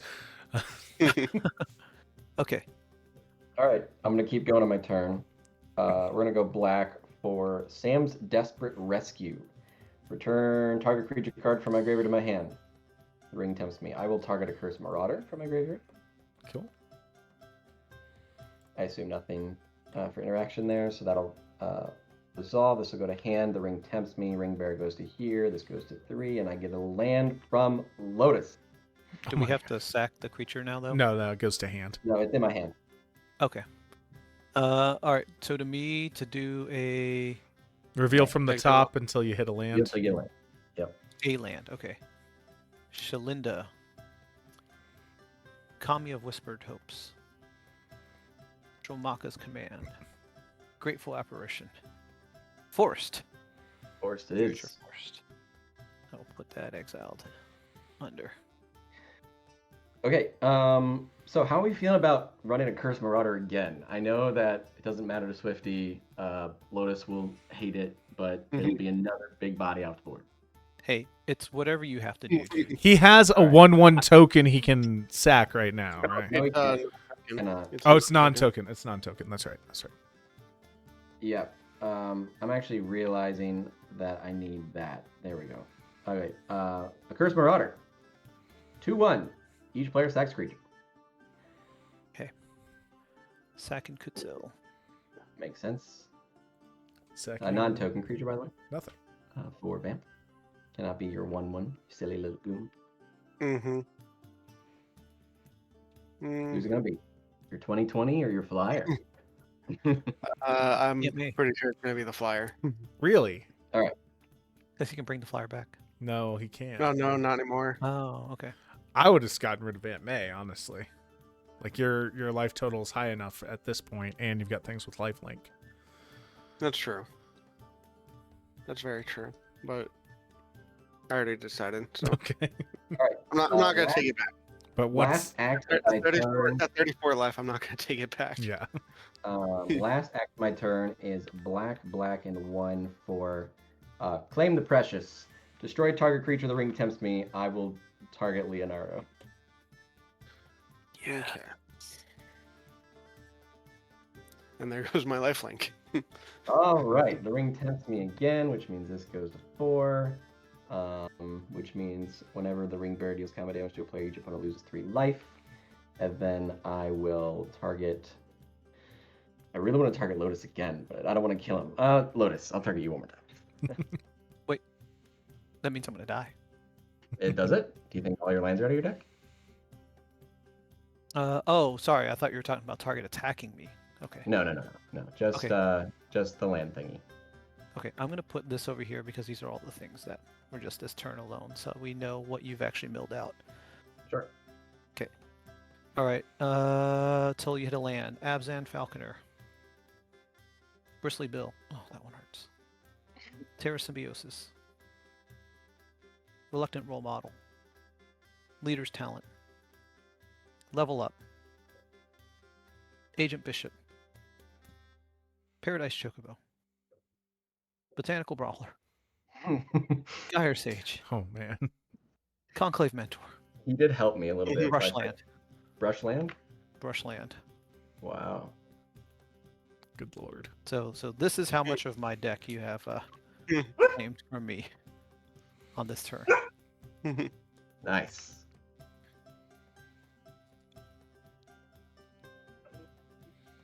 All right. So I moved to my end step Golem triggers, The ring tempts me once more, and Lotus, give me one more. Oh my god. Good lord. Pre-war formal wear. Sun Petal Grove. Got it. Let me know on your end step. I've got a trigger. That was my in-step trigger, so yours would trigger now. Okay. I'm going to tap a Plains and a Karn's Bastion. And I'm going to play Continue. Choose up to 4 target creature cards in your graveyard that were put there from the battlefield. Oh, fuck. Oh, from the battlefield. Damn it. Oh, Well, damn. I guess that's only Kodama and Kutsil. Still. Mhm. That's pretty good, though. I like that. Well done. Dang it. I thought it was just graveyard in general. Something about reading cards and explaining. I don't know. You are Something. right. I forget what it is, but there's something there. There's something there. Okay. Too bad I couldn't stack my my sack guy to my altar instead of sacking him to himself, but that would have just killed my board. So Yep.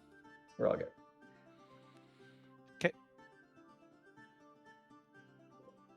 All right, and that's it. That's the only. That's it? Well, Cool. Anything else on your turn, Muffin? no, that was the end step. Oh, okay. Cool. I'll untap. Upkeep, I'll surveil 1. I'll leave that on top. I will draw for turn.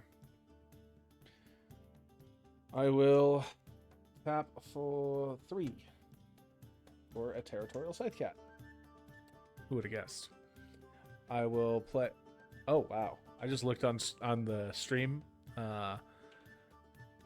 This swamp looks really cool because of the foiling. Yeah. It looks like that's not what it looks like normally, but Oh, gotcha. just because of the glare off of the foiling, it looks that looks pretty fucking sick. That should be the default. Hell yeah! Look at that. All right. Anyway, I'm gonna play this forest as land for turn and landfall 1/1 counter on Territorial Scythe Cat. Oh my gosh. It's a 2. It's a 3/2. Oh my gosh. 3/2 with trample. It's gonna die to an 11/13. That's what you think. That's what you The think. only reason I didn't attack was so I didn't die. And then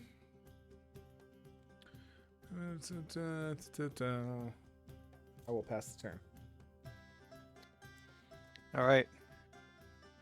Time for the greatest ass pull of all time. Untapping. No untap. Yeah, I was just trying to catch up to your lands, Lotus. That's all. I'm just glad I didn't get milled out. I All like right. 12. And draw. Okay. All right. Let me count up my land. 1, 2, 3, 4, 5, 6, 7, 8, 9, 10, 11. Yeah, I think that's game. All right. We'll tap 4 for a walking ballista. Oh. Comes in with X +1/+1 counters on it. That's It's an XX, so it's going to come in with 2. Because of hardened scales and Michelangelo, it's going to be 4. 4. And then for white and 2. So 1, 2. I'm going to flash Gata and Luzu, targeting Walking Ballista. When it enters, choose target creature you control, Walking Ballista. If damage would be dealt to that creature this turn, prevent that many damage and put that many +1/+1 counters on it. So, this is going to be an infinite combo. And here's how it's going to work. Yeah. Gata and Luzu targeting Walking Ballista. I'm going to remove 1 of the counters off of Walking Ballista, bringing him down to 3. Okay. 3. It's going to deal 1 damage to target creature or player. I'm going to target itself. Sure. But because of Gata and Luzu, until end of turn, any damage Gotcha. that would be dealt to it, prevent it, put that many +1/+1 counters on it. Sure. Because of hardened scales and Michelangelo, I'm going to be actually putting 3 for 3 every counters one. onto it. Yep. So it's going to be net up to 6. Mhm. So let's say I do that 100 times. Get it up to 600. Sounds good. Now, I'm going to start removing +1 counters on it, and I'm going to start hitting Vamp's face. But So I'm just gonna Van's remove- face, right? Oh, I'm pretty sure it'll go all the way Yeah, I around. know, I know. I Yeah. know. Yeah. so we'll do 34 to Vamp, your face. Yeah. We'll do 9 to Muffin. Do I want to Quick, do Being 17? live. I'll do Oh, I'll 17. respond. I'll Yes. sacrifice Golem to mill you 4 cards. Okay. Well, in response, then I'll just keep doing the trigger. Oh. So it'll keep happening. I die. Yep. Okay. Cool. In response, I flash out a Wildwood Preserver, which gains me... Kutsil Malamet. Opponents can't cast spell during Oh, my. well then never mind. I don't do that. That's why it was I so important reveal for me a to Wildwood do- Preserver from my hand. So just in case somehow someone had some way of removing Yeah. Kutsil Dang. that got away from that, I had the snakeskin veil in my hand. So Good Wow. game. Good job. okay. All right. If you didn't have freaking Cutzel, I have Ethereal Haze. Like there are so many Small times I would damage. have, yeah. Dealt by creatures. Yep. Wow. I wouldn't Yeah. have... Good. I wouldn't have That won... continue Yeah. with clutch. I needed one more land, and my next card was a command tower, so I would have been able to bring out a bunch of elves. Yeah. But I was digging for lands that entire time. I was surveilling my You could Me play too. Muffin's deck and Me just too. take all mine. yeah. Like I wanted cards in my graveyard, so I kept self milling, and I couldn't find lands by self milling. Dude, with my Kodama, and I was honestly scared that I was putting all these basics in, and that Muffin was going to like mill me out. I wanted to. How many lanes you had left? Command Tower. Oh, I had 5 cards left. I had one No. Command Tower. If I could have done 2 more times, you'd have been out. Yeah. So I had a Mossborn Hydra on top, Command Tower, Innkeeper's Talent, Lazel, and a Giver of Runes all the way at the bottom. Crazy. Yeah. Crazy. Well, I'll tell you what. I'm going to put us on a quick break on stream, and then we'll come back, and I think we'll run a game of normal commander for our second game of the night. All right. So let me do that real quick, and we will be I didn't even back cast soon. my commander that whole game.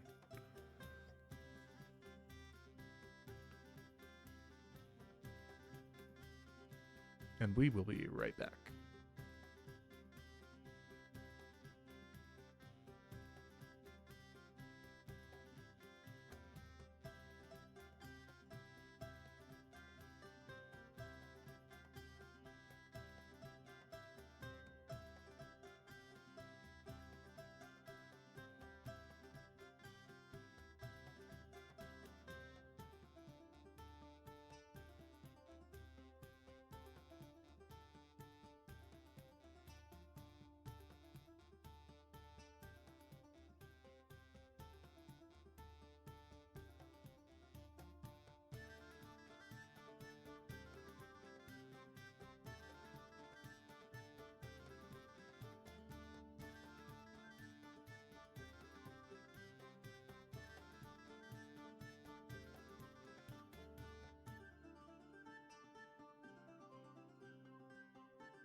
And we are back.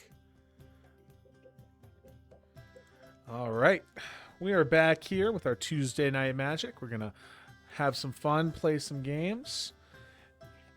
Gonna get on out there and get set. My name is Swifty. I am, of course, one of your trading card game ambassadors for Air Force Gaming. I am one of your CONUS leads for the base ambassador program for Air Force Gaming, and I am a base ambassador myself out at Schriever Space Force Base in lovely Colorado Springs, Colorado. And we're playing some Commander for our second game tonight. We just finished a game of Tiny Leaders, had a lot of fun with that. And for Commander tonight, I am playing a Kenrith, the Returned King, as my commander. I can have some fun with some graveyard shenanigans is what I'm looking to do. It's always a fun time. I'll pass it on over to Black Suit, who you are and what you're playing. Hey, Black Suit 252 over here. Tonight I am playing Zergo Stormrender. Swapped out about a quarter of the precon and excited to see how this works. Fantastic. Glad to hear it. Should be a good time. We'll kick it on down to Muffin to See here.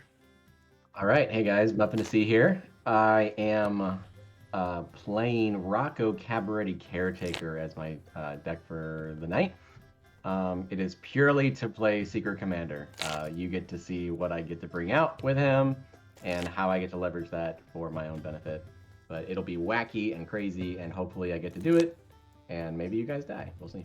All right, we'll see. And finally, and fatally, we'll pass it on over to Maximum Overbite. Fatally? What are you talking about? Hi everyone, how's it going? It's me, Maximum Overbite, your favorite contracting specialist over at Fairchild Air Force Base in wonderful Spokane, Washington. I am playing I'm playing a deck that somehow came back together, not by my own volition. This is my Rakdos the Muscle deck. It's half a artifact affinity artifact deck, half a sacrifice deck. This deck is a little wonky, this deck is a little funky, but this deck is also like a lot of fun to like kind of put the pieces together as you're like playing through it. I don't know what Taylor is talking about. I'm having the time of my life over here. Perfect. Well, I'm going to go ahead and randomize our match right there. And there we go. And then we will go ahead and resolve mulligans and get this party started. Okay with this hand. I can work with this. I got a keeper. We are going. Taylor, did you pull that Theoden Kenny G? No.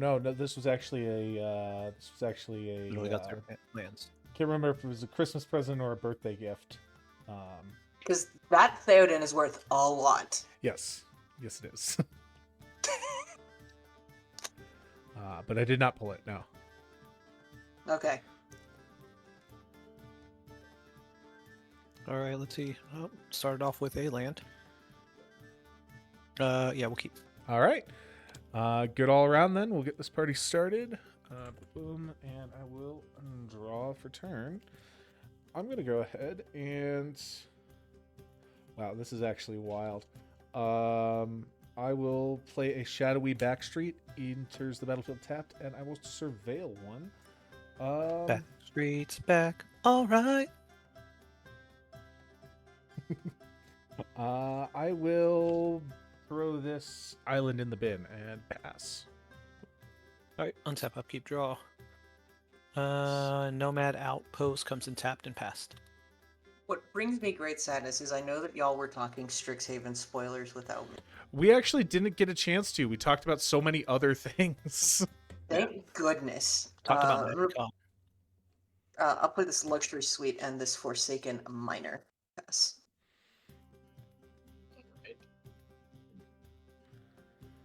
Draw a card for turn. You will play my Jetmir's Garden. It's my land. Tap for turn. That was all. All right. I'll untap, upkeep, and draw. Okay. I will play a Thundering Falls. as a land for turn. Enters tapped, and I'll surveil one. Hold on. Yeah, I'll leave that on top.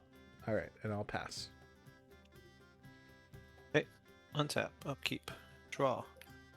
We're gonna play an exotic orchard as land for turn. I'm gonna tap for 2 for Felwar Stone, and we'll pass.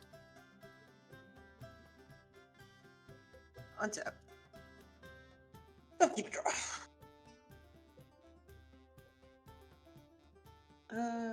Sure. Let's do this, I suppose. Herboard. 2. I promise I have only 2 copies of this stupid monkey. Ragavan, dashing him out. How dashing?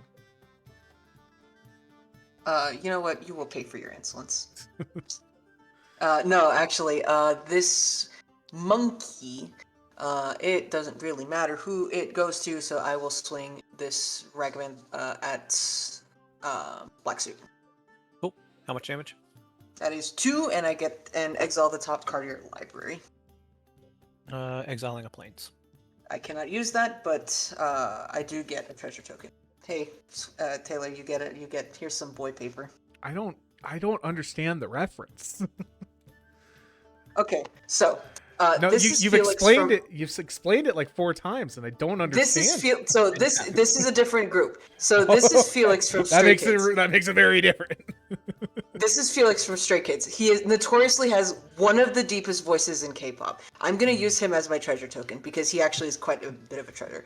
I'm gonna move through my phases. Taylor's gonna stare at Felix for the rest of the game, and then Ragavan will return. All right, there you go. All right, then I'll take my turn. Untap, upkeep, draw.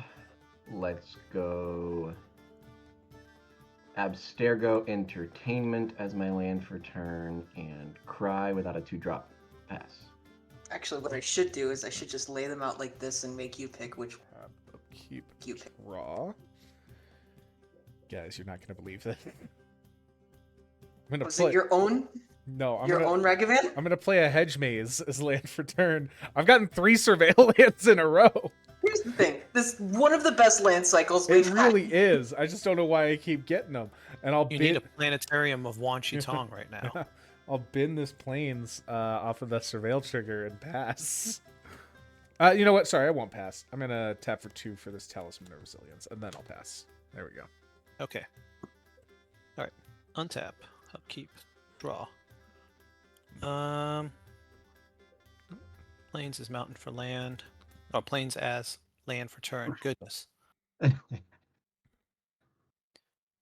Just getting ready for that Deadpool secret lair tomorrow for the volcanic island, right? Oh yeah, that's totally what that is. I've heard arguments that it is actually just a mountain because the art of the card doesn't impact the text of the card. So the only fun argument is whether this is an island or a mountain, not If you can rule 0 it. Yeah. Yeah. Okay. All right. Summon Zergo and pass. If you put it in your You mono write on blue a deck, mountain and just call it Volcanic Island. yeah. If you put it in your mono blue deck, then you're fine. But if you put it in your mono red deck, you can't have it. Put this command tower.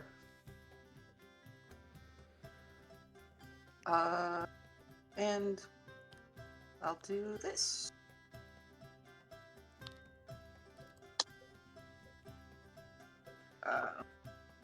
For 2, dash out the monkey once again. This time it's gonna go at Muffin. Oh, sorry. I was trying to catch up on the news. I haven't heard anything about this thing. Yeah, I take the 2 and I flip my card for you. It is a Breath of Fury. I think that's a 4-drop. Yeah, I can't use that. That'll stay in exile. And for Taylor's sake, I'll use another boy as my other treasure token. Taylor, this is Taemin. Taemin is from SHINee, a second generation group. Taemin is also considered the greatest dancer in the history of K-pop, and I would be 100% disappointed if you do anything to my treasure tokens. Thank you. Okay. Player removal is permanent removal. Okay, but they're still gonna stay on screen. All the boys will stay on screen. Oh my gosh.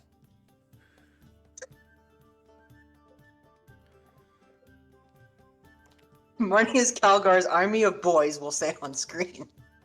Okay, I'm gonna play Soul Ring.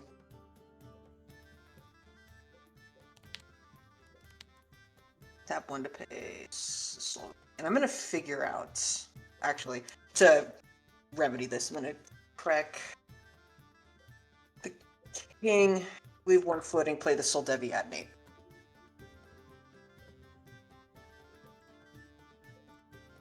And I'm going to move through my phases, Ragavan, pass. Wow. Untap, upkeep, draw. Let's play a Battlefield Forge as my land for turn. And with my 3 mana, I will cast a Farhaven Elf. When it enters, search for my library for basic land, put on the battlefield, tap, then shuffle. I will go get a forest, I guess, and pass the turn. For those of you watching the stream, you can now see Frog on Facecam. So Frog! he's just hanging out. 2/2 legendary creature. 2020 with trample. I'll tell you what. He's a big boy. Oh, he'd be trampling, I tell you. He'd be trampling. Untap up. ETBR, destroy an artifact. I'm going staying. to play a.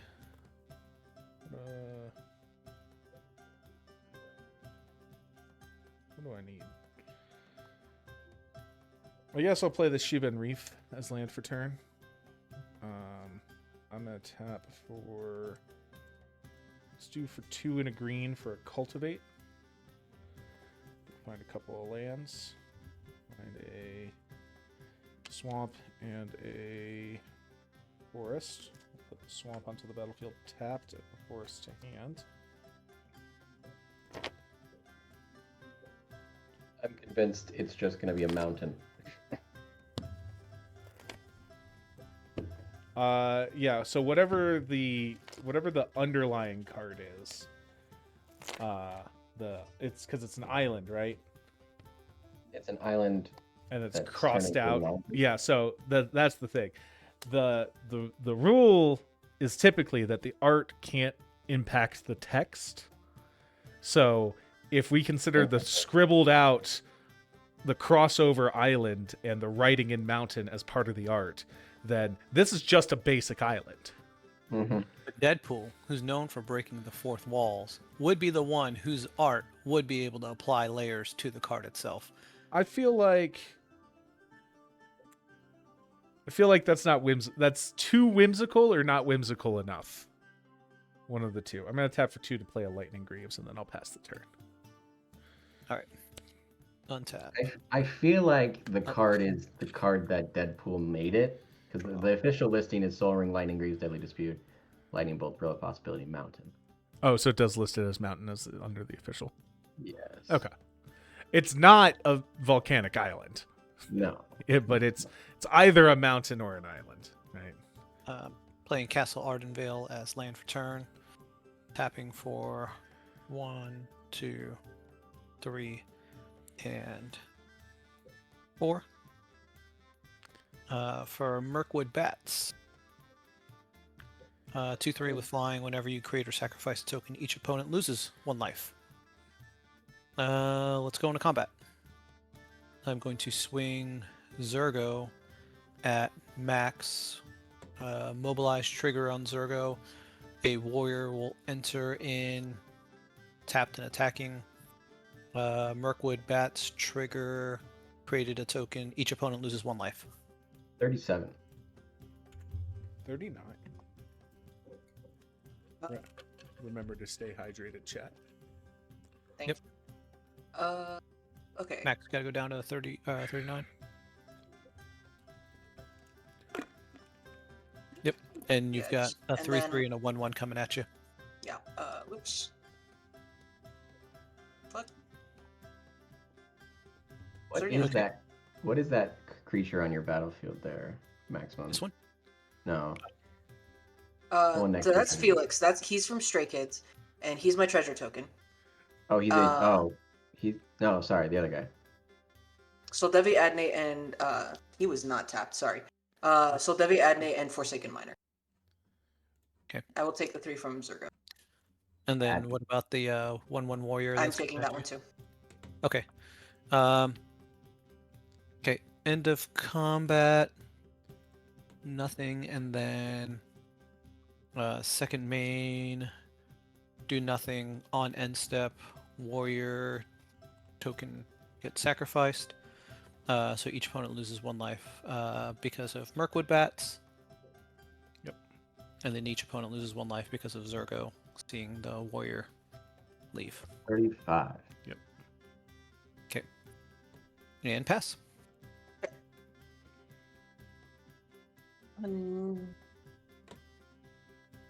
How about keeping track?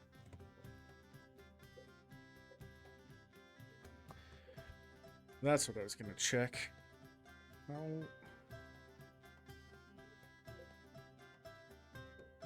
let's see. Swifty, did you lose your extra 2? I did, yes. Okay.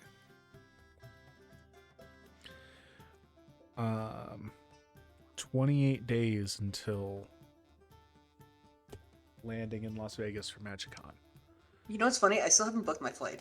You might want to get on that. I should probably do that. Unless you want to hitchhike there. I'll use my Lamborghinis. The Chevrolegs. Yep. Let's do.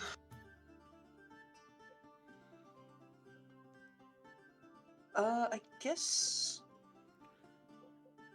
I'll be a pain because according to Swifty, that's me. 4. I'll play Prosper. Tomebound. Prosper Tomebound. Shadow Wizard Money Gang. Shadow Wizard. He's a cool dude. I think he's a cool dude. This is pointless, but I'm still gonna do it anyway. I'm gonna play this Goblin Welder.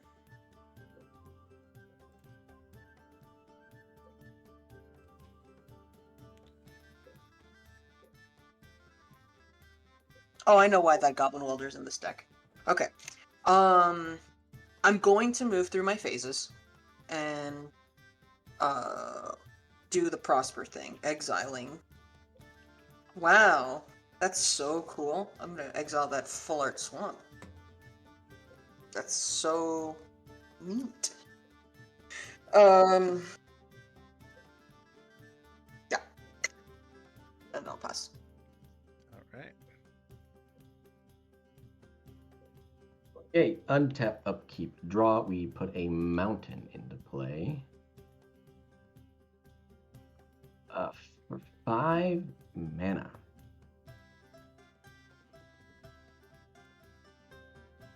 I mean, that would be pretty good. Do I just blow that off now? Yeah, I think so. I believe I have white. I do. I take a damage for white. I go to 34. I cast Tragic Arrogance. For each player, I will choose an artifact, a creature, an enchantment, and a planeswalker. Then you sack the rest. Cool. Okay. So I guess starting with you. Yeah, I'll choose my creature. That's it. Cool. I've got 2 And then artifacts. For Swift, yeah, I'll choose your rock to stay. Rock to Yeah, stay. that's crazy. We board wiping already? Sacking. Yeah, I'm just gonna cast Tragic Arrogance so I can catch up to the board. For black over here, we're gonna do Artifact is your rock and creature is your bats. Okay. Zergo gets sacked. Go Yep. into the command zone. Commander attacks up to 2. And for I'm still technically maximum- BRBing, but yeah, what are you picking? Yeah, I mean, I'll choose your 1 mana black creature and your treasure token. No, those stay. He's Those not going no, those stay. anywhere, Those stay. Taylor. Those those stay. stay. Everything Okay, else. they'll stay. leaves. Yeah. We'll get destroyed or exiled. Destroyed. It's You sacrifice them.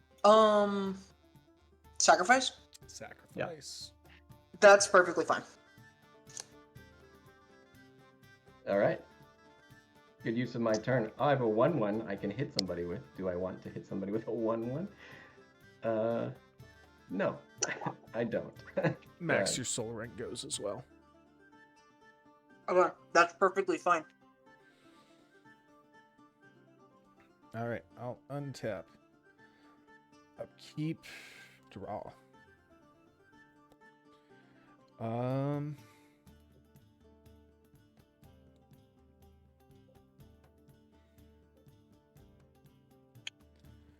I'll drop a forest as land for turn. I'll tap.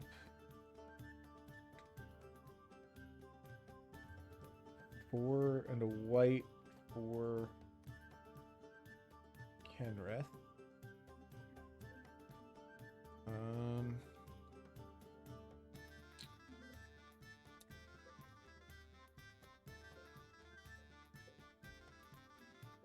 Yeah, I'll just pass after that. Okay. I'm going to need some help from y'all in how to do the math on this next thing. Okay. I'm see a what- maintainer. Scary. I'm a maintainer by trade, so you are talking to the wrong person. So So untapped upkeep Drew. I'm going to play Plains this land for turn. Okay. And here's the reason why. I'm going to tap for 2. I'm going to bring in a Blade of Selves. okay. Oh, Oh, Lord. Okay. I'm going to tap for 4 to equip it to Mirkwood Bats.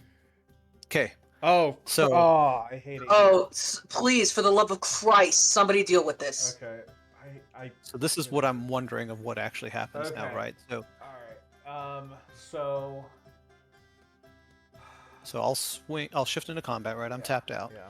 Give me. I'm swinging Mirkwood Bats at Muffin, Whenever you. right? Okay. So. Yeah. So You make 2 tokens, you're gonna make and two. all 3 of them will see you make 2 tokens. No. Well, hold on. Yes. They. All 3 bats use 2 tokens created. No, I don't think they do. Yeah, they've got to. They've totally got No, to. so think about it like so they don't see the event. Oh shit! Hold on. I'm gonna AI this real quick. Okay, so they. I don't trust the Google AI for Hell no. for shit with But magic hopefully, it'll rules. point me to It'll a tell- Reddit post. That It'll tell you you draw 8 cards to start your game in a game of Commander. That's what it'll tell you to do. Okay, so when it attacks, you're gonna create Wasting the water token, to find right? out some Mirkwood Bats The- math? Hell no. The other Mirkwood Bats aren't going to be on the battlefield when the tokens are created, right? They are going to be created. Yeah, they're not going to be on the battlefield when the tokens are created. Because they're not going to see Yep. a token being created. If it was when it or another creature enters or something like that, that's different because they see the event. But those Mirkwood Bats aren't on the battlefield when the token of the Mirkwood Bats are created. So it should be. Okay. Now they will see the sacrifice. Yep. For all of them, but they shouldn't see the created. I don't think. So I think this is what I've found so far, Sure. right? You declare Mirkwood Bats as an attacker against an opponent, Yeah. the defending player, in this case Muffin. Yes. Myriad ability granted by the Blade itself triggers. Yes. So I'm going to create a token copy that's tapped and attacking. 1 to Swifty, 1 to Max. Yep. Right? Immediate life loss. The original Mirkwood Bats on the battlefield is going to see those 2 tokens being created. Yes. So the first ability, whenever you create 1 or more tokens, each opponent loses 1 life for each individual token created. So every opponent is going to lose 2 life. That tracks. Okay. I'll go ahead and do that now. I'm at 32 now. Yep. Okay. And so the new Mirkwood Bats token also have the life loss ability, but because they enter after the creation event that put them there, they do not trigger for their own creation. They will, however, be on the battlefield for any future token creation or sacrifice events during that combat. Yes. Okay. So now it says the tokens stay for the duration of combat and can deal damage to the opponents that they're attacking. Yes. So 2 to Muffin, Yep. 2 to Swifty, 2 to Max. No flying No blockers. No, taking the 2. Take 2 more, going to 30. Okay. So now the tokens stay for the duration of combat. Yep. They dealt the damage.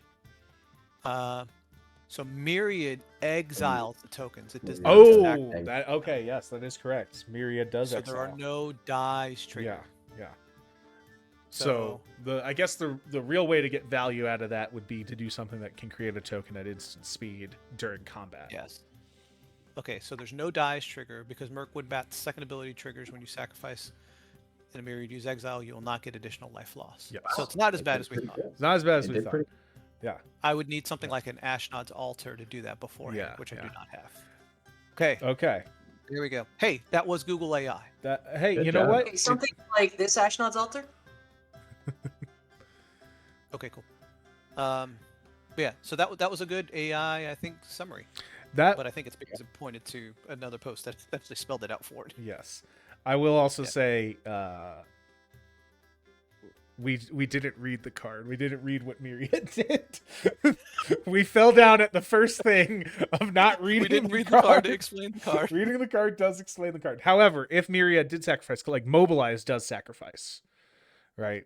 Yes. So yes, if somehow you were to make Mirkwood Bats tokens that you sacrifice, I do believe they would see the sacrifice because they would see yeah, the tokens getting But sacrificed. give Zergo Myriad because unless I had a mirror box or something, the legendary. Myriad, the tokens would legend rule apply. Yeah, Which means you'd sacrifice them, right? you do.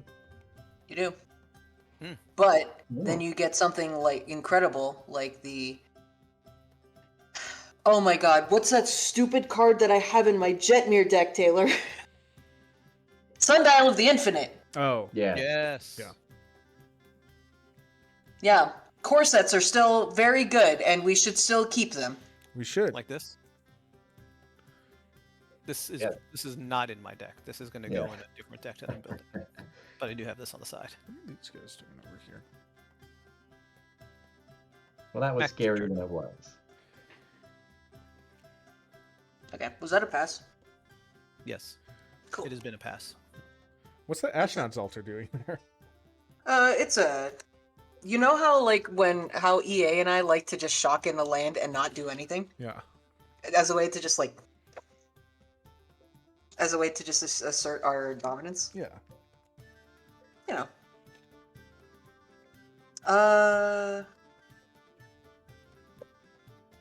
I could also discard it and do something about it. 'Cause I don't really need it.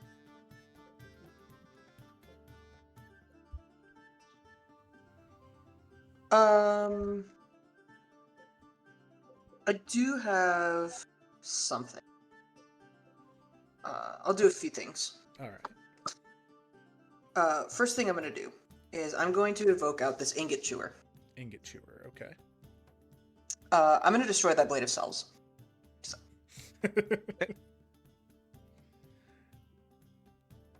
It's fun while it lasted. Makes a certain amount of sense.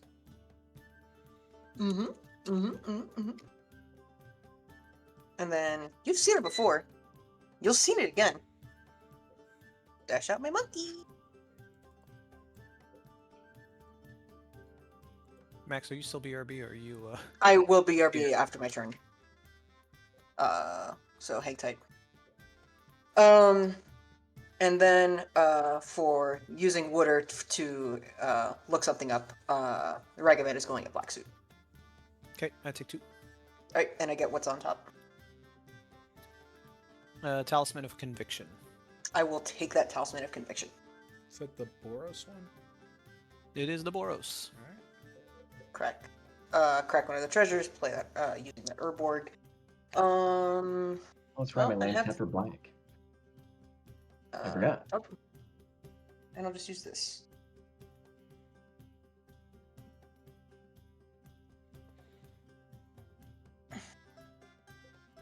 Vamp is in the chat. Says I'm highly concerned about the person in contracting avoiding math. Vamp, But did you forget that I'm a maintainer by trade? I don't think you can say that anymore. You're an honor now. Yeah. So there's my Talisman of Conviction. I'll move through my phases. Ragavan will return to hand, and I'll pass. And then I will actually be on. All right. We'll see. Right.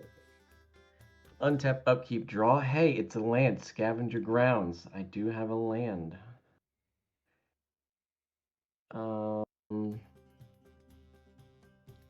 6 mana.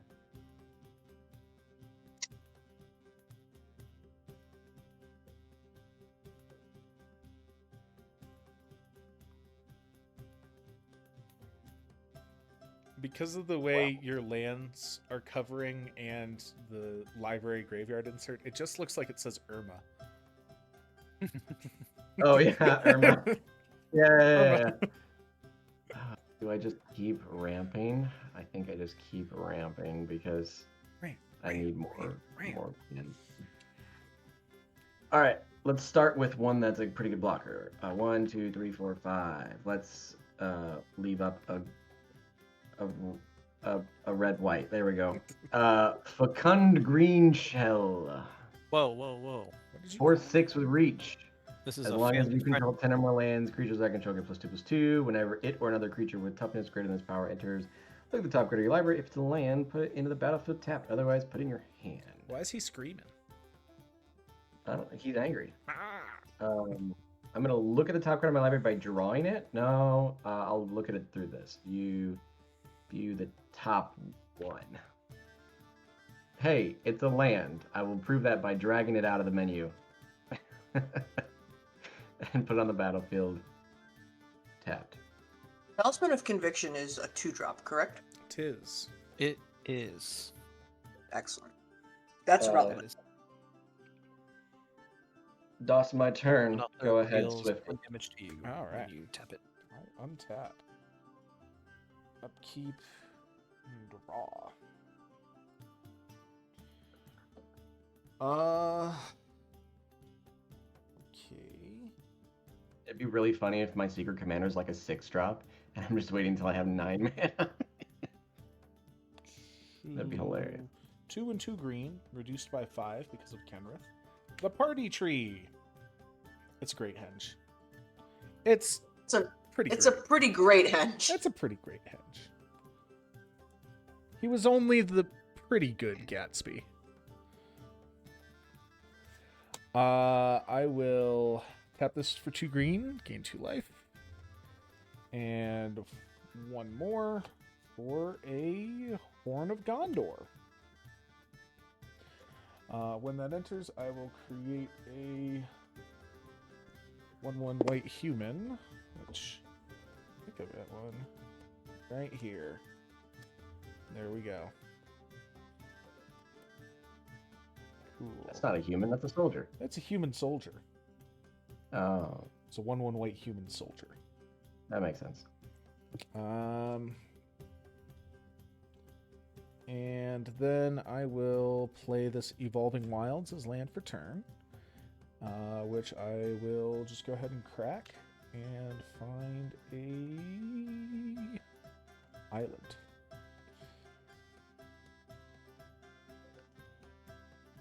To the Now my board just says ma.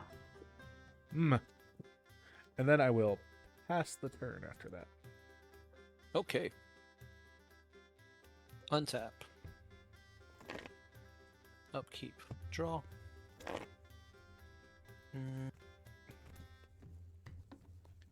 play a Castle Embereth as land for turn. It comes in tap because I do not control a mountain. All right. We'll shift into combat. Because he has the most life, I'll swing Mirkwood Bats at Swifty. What? Sure. That is 2. 2. Yep. Taking 2. All right. Second main. We're gonna pay 5. Bring Zergo back. But He did it. He did it. And pass.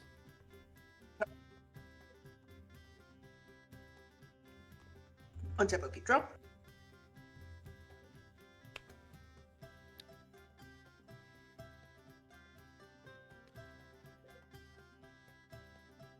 I should have. Yeah, I did. For 3, I'm gonna play this workshop assistant. Workshop assistants. When it dies, return. Okay, sure. Huh.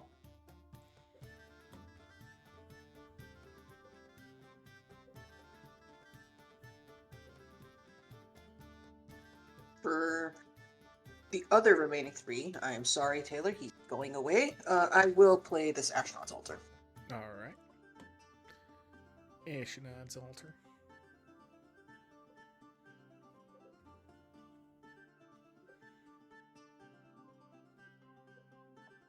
More like Ashnod's Altar, am I right? I can't believe you've done this. What did Ashnod ever do to you?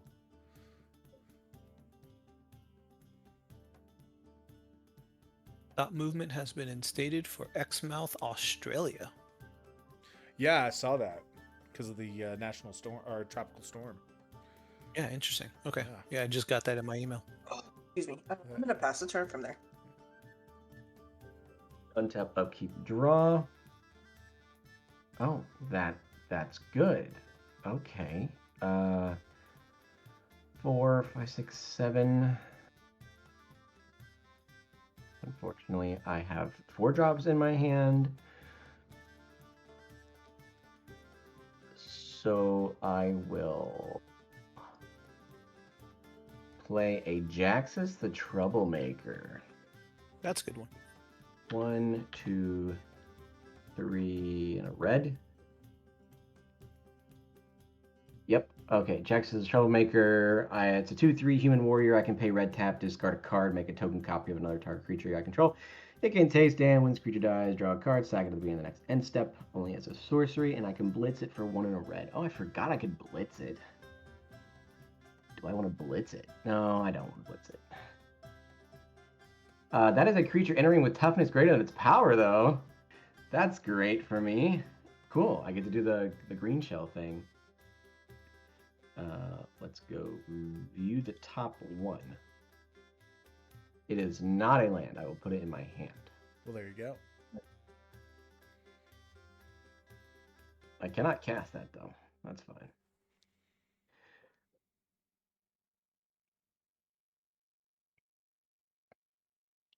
Everybody's got a good blocker. Yep, I will pass. All right. I will untap. Upkeep and draw. That's what I was thinking of. I will drop a Plains as land for turn. Let's tap for 2 green and gain 2 life. That's there we go. And then 1, and then I'm gonna tap Horn of Gondor to create X 1/1 white human soldier creature tokens, where X is the number of humans I control, which is 2. So I'm gonna create 2. I will have a total of 3 of these guys. Can't really see that one on screen.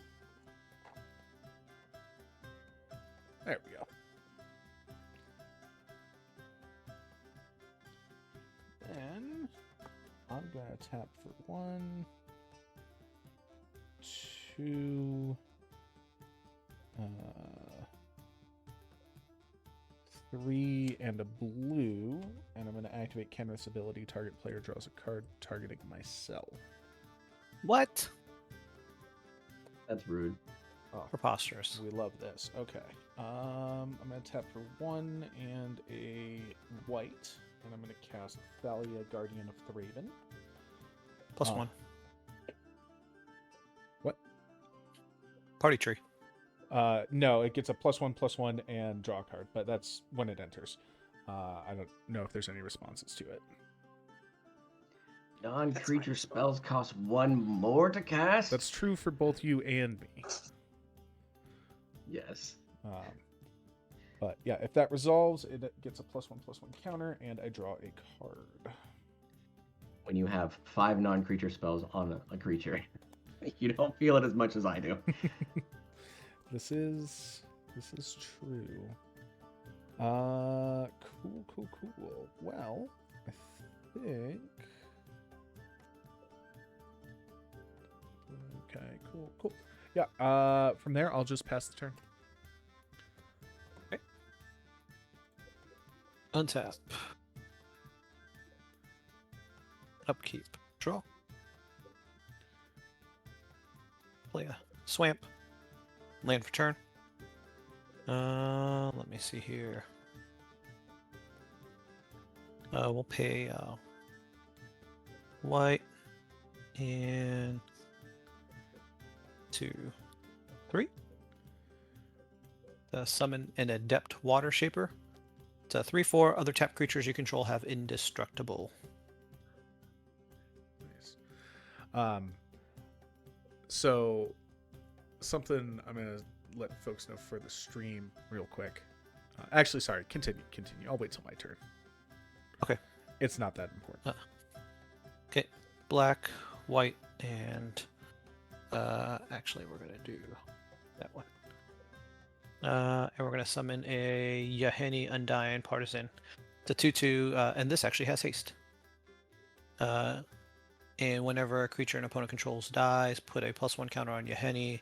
I can sack another creature, and it's going to gain indestructible until end of turn. Nice.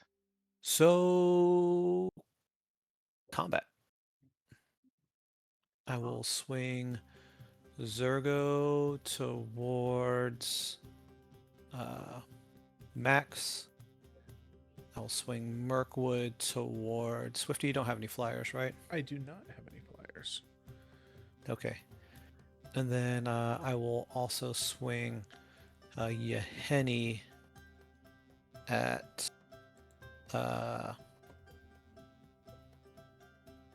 Max. They all have indestructible because of Adept Water Shaper. Zergo on attack triggers, bringing in a warrior. Everyone takes 1. All opponents take 1 damage because of the Mirkwood Bats trigger. Sure. 29. And then, so how much is coming at me total? Just the bets? Just the bats. So 2 in the air Taking 2. at you.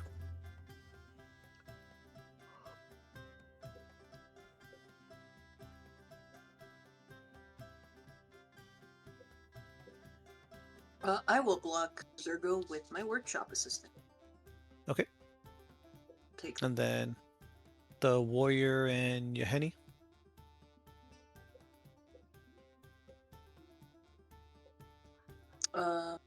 warriors 1/1. can't block. Believe you say 2/2.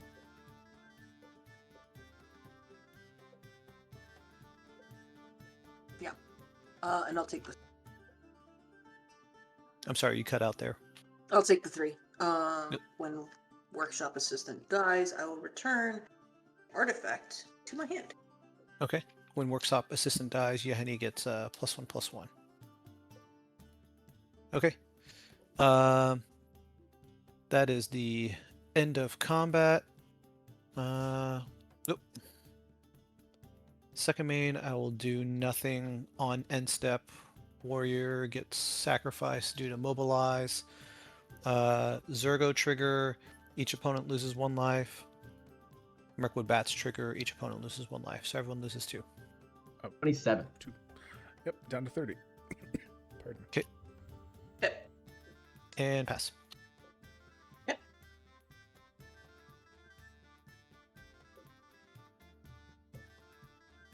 Untap. Upkeep and draw.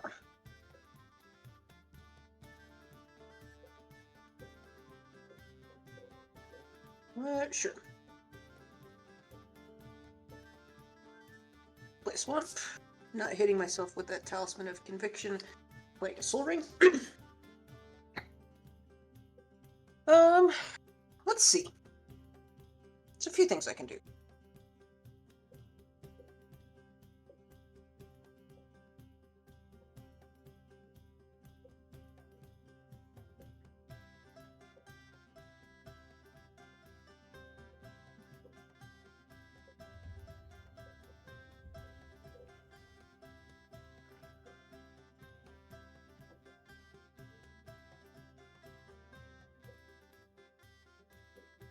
Yeah, let's do that.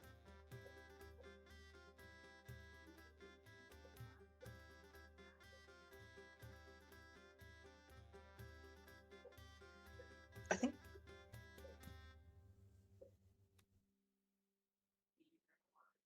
I think you just passed the muffin by accident. I think Frog did that. Oh, He's Frog. He's sitting right in front of me, and he put his tail on the keyboard. Frog knew what he was doing. You have a cat named Frog? Yeah. I love that. I have a cat named Carrot. Oh, I'm gonna try this actually. I like that too. That's funny.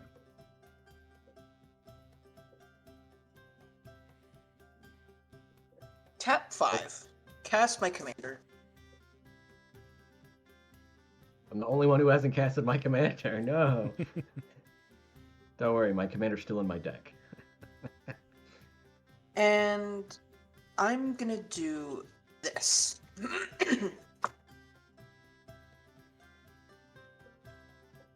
Yeah, I'm gonna do it. I'm gonna sacrifice Forsaken Miner to Ashnod's Altar. Okay. Ureni trigger, or Yeheni, I get a +1 on him. Paying the black. No, that's when I commit a crime. Yeah.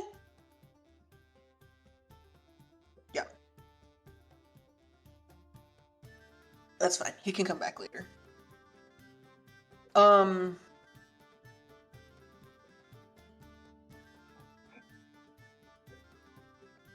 Trigger. I'm gonna trigger Rakdos on from my library. I have 2 mana floating. I don't understand. Cards. Trigger Rakdos from your library. No, Rakdos is not. It's on the battlefield. It's exile cards equal to its mana value, which was 1. Mhm. So exile 1 card from the top of your Yeah. library. I'll do 1. Yeah. Cool. I have 2 mana floating. Poxwalkers. Fantastic. Play Poxwalkers. Those cards and men of any type. Cool. Poxwalkers. Was this Death Touch? Whenever you cast a spell from anywhere other than your hand, return it from your. Cool. Okay. Getting somewhere, I think. Hold on. What's Poxwalkers? Sorry, I'm trying to click on the thing, but it is so pixelated right now. It's coming up as like a bunch of different things. Poxwalker. Just type it in. It's a Warhammer Is that card. Frog? It's a Warhammer. It's This a is Frog. great Warhammer card. Oh my gosh, Carrot's orange Oh too. my And god.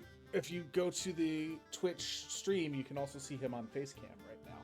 I am watching him right now on Facecam. Poxwalker. He's adorable. No thoughts in that head. No thoughts Same. in this brain. This head Okay. is empty. There is no thoughts. Okay. That's actually all I can do right now. Because Rakdos is not an infinite sacrifice outlet. Not by himself. No, he's not. Yeah. I know it's only once per turn. It's only once. But Ashton's Um, altar is. Yeah, he is. Unfortunately, I don't know if I want to risk it. Well, I'm gonna hold out. Because right now I don't have much for it.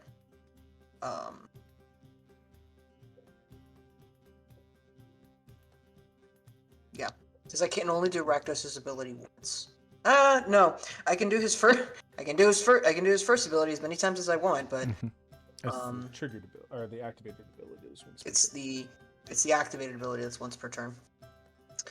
I'm actually gonna stop it there, because I'm playing it very safe. I'm walking believe it or not, I'm walking a very fine line right now. So, my turn? Yep. All right. Untap, upkeep, draw.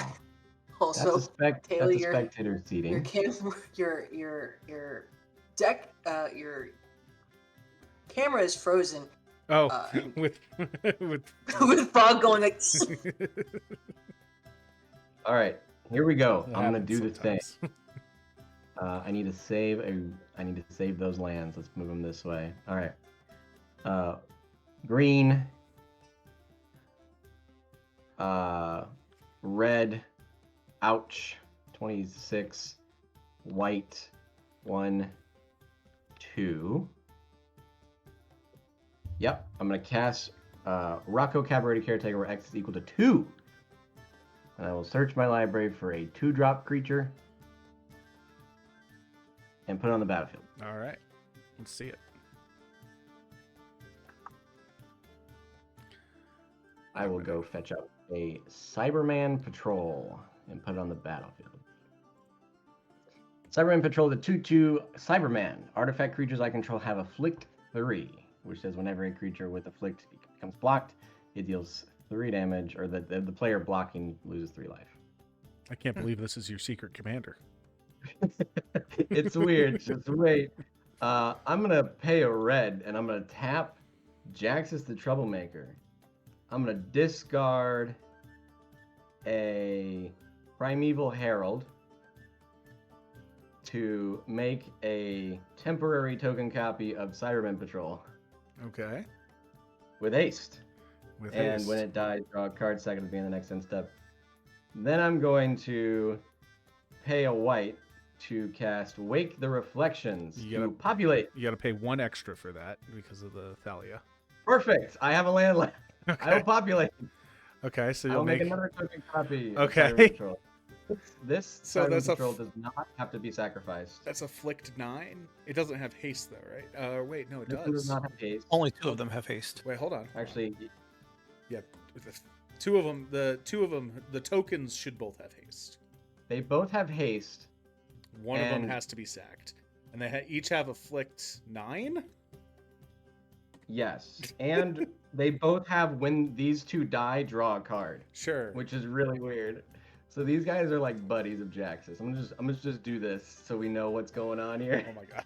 Okay, you don't know you're doing this, but every time I try to click something, you move it, and I'm trying to capture it for the stream, and you're just like, I'm gonna go ahead and move this all over the place so you can't get it. Sorry. It's a Cyberman Patrol. It's all good. No, I was trying to click Whack-a-mole. Jaxus, and I'm, like Oh, I got the sorry. full rules text mountain card off of it. Hey, same here. Moved it at exactly the time I clicked. The full text mountain? Yes. Hell yeah. Okay. All right, Yeah, I used Jackson's first ability cool. to do that. Yep. Awesome. So Cool. both cards have haste, and when it dies, draw a card. But only Yes. one of them will have to be sacrificed because it's Jax's ability doing so. Yes. I will move to combat.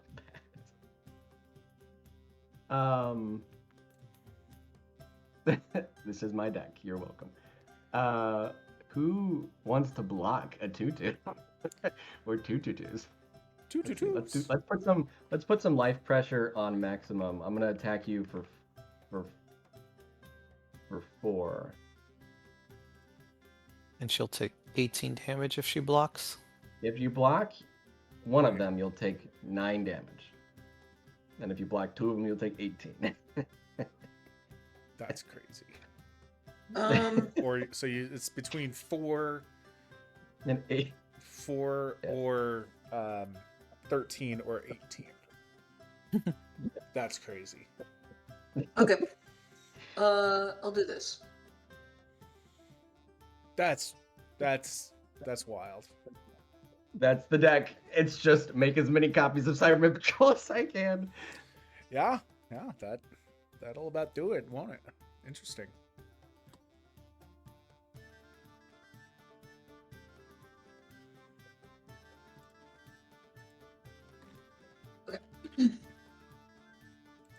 I will block. You're blocking? Why would you block?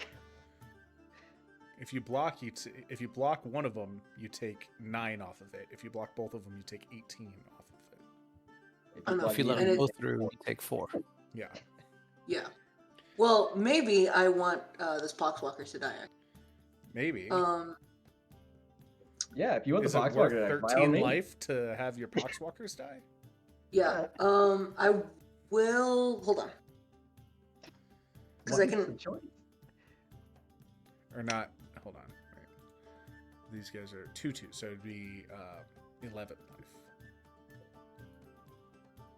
Yeah, it'd be Sure, 9 plus 11, 2 yeah. is 11.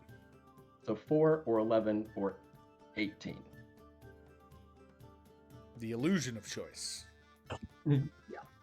I have a solution for it anyway. Let's see. Planet Saddle. Oh, that's fun. That's really fun. I'll take the 4. Okay. Should we keep this Poxwalker around? Post-combat main phase. I do nothing more. I move to my end step. I sacrifice the token that Jaxus made. Yes. I draw a Trigger card. Yahenni gets a +1 counter. This guy sticks around, but he's a Jaxus pseudo clone. That's my turn. Okay. Wacky. All right, I'll untap. This is the kind of deck I love to build. You don't know how many iterations of how many clones can I make of Cyberman Patrol I went through to get to this. Upkeep, nothing on upkeep, draw for turn. Oh, what I was going to say earlier.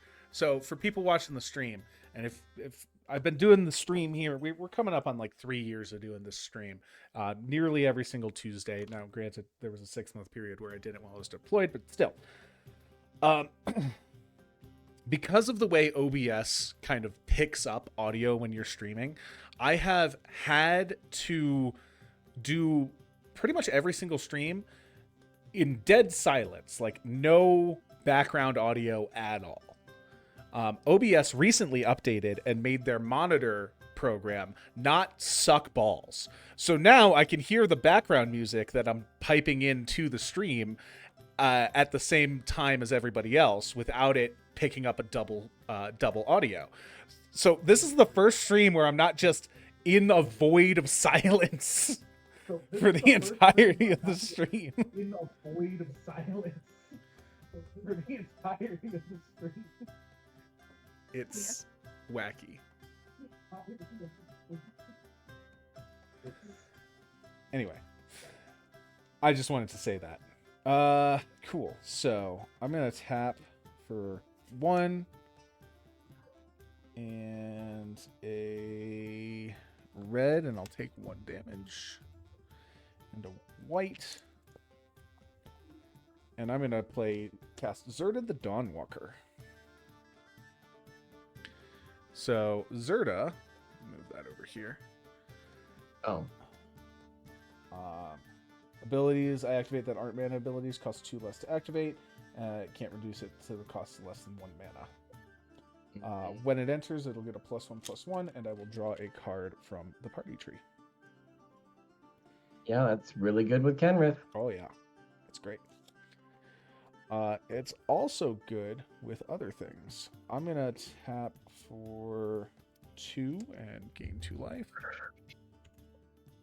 And Actually, oh, in response Okay, to you hold tapping for Oh, sorry. Were you tapping your party tree or Kenrith for things? I was tapping my party tree, doing a Okay. mana ability. Okay, go ahead. Sorry. Okay. So tapping for Gain 2 life. 2 green, gain 2 There's- life. There's a life trigger you can respond to. No, it's still part of the mana ability. But it's a really? Yeah, it's not a. Yep. It's yeah. Oh, So the whole thing is a mana ability. I see. Yeah. I've and never then played a game with the Great Henge in it, to be honest. 1, 2. So 4 mana total. I'm gonna cast Forgotten Ancient. You can respond to that if you'd like. Nope, I'm good. Okay, Forgotten Ancient. That ancient is forgotten. it is. When it enters, I will put it'll enter with a +1/+1 counter, or I'll put a +1/+1 counter on it, and I'll draw a card. Oh, I forgot to put this in here. Cool.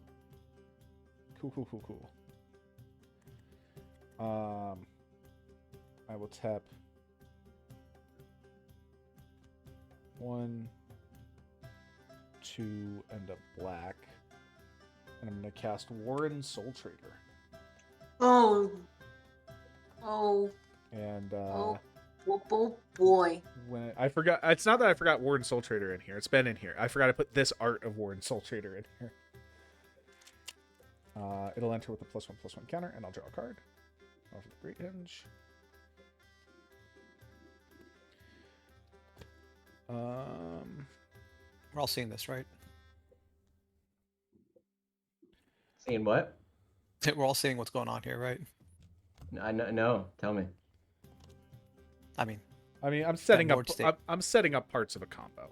This is Yeah. this is a combo deck, but it is not a 2-card combo. It is like a 7-card combo. yeah, and he's got like 6 pieces of or I've 4 got- pieces of the 5 Exodia pieces out right I've now. got 3 of the 5 cards I need out on the battlefield right now to Yeah. do it, but we're still missing 2 solid pieces. Yeah, you are. But with the Great Henge, you're still It's you're helping me still dig. at the card draw. Yeah, it's helping me dig. Yeah, it is. All right, I'm going to pay 1, reduce by 2 because of Zerta, to tap the Horn of Gondor to create 3, 4, 5 humans. 5 human soldiers. So I'll be at 8. These guys.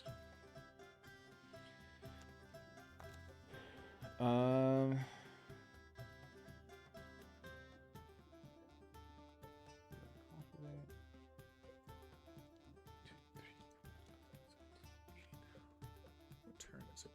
So what are like the big problems that we would want to get rid of then? It's turn Well, I 9. think we Okay. get rid of what's in front of us first. I'm going to I think that's play a island as land for turn. If I were It's like the to island choose that we need to get something, rid of. what should I choose? Because they all look the same to me in my eyes. I mean, the Kenrith and then the Warren Soul Trader. Also the Thalia is just stacks, but the Zerda is going to be a problem too. Oh, just got that one. That. I guess that. Okay, I'm going to use the Warren Soul Trader.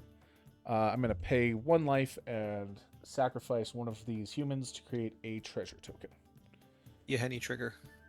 +1 counter. The left leg of Exodia will be my treasure token. Yeah.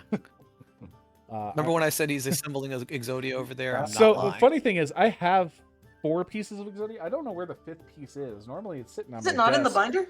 No. They're all sitting on my desk right now because I had them up here for a joke I was doing with somebody, and I don't know where the 5th piece is. Well, which you could have used instead of like, pieces of Exodia for your treasure tokens. I suppose Oh so. my God. I suppose so. But anyway, I'm gonna sacrifice this, tap and sack this treasure for blue and 1 more, and I'm gonna activate Kenrith's ability, reduced by 2 because of Zerta, to draw a card. Target player draws a card, targeting myself. Oh, I'm starting to see the engine now. I Now, use for this every as the one life for my and every orcs. token, you get a card draw. That's not the engine.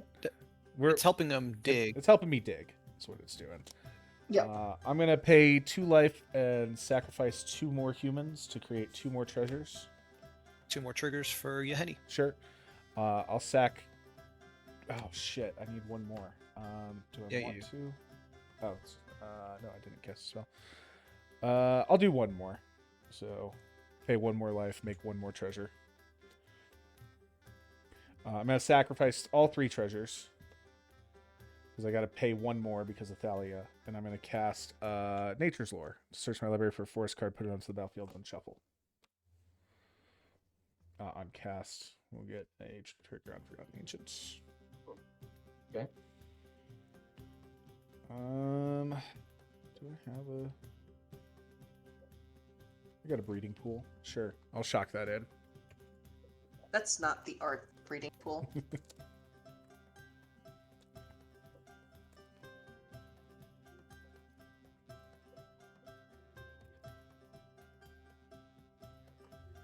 All right. I'll pay one more life and sack one more soldier for another treasure. Trigger. I'll sack that treasure and tap for 1 to draw a card. I will. I feel like I'm robbing Peter to pay Paul here. Oh no, that doesn't work. I think I just have to pass the turn after this. Okay. Untap.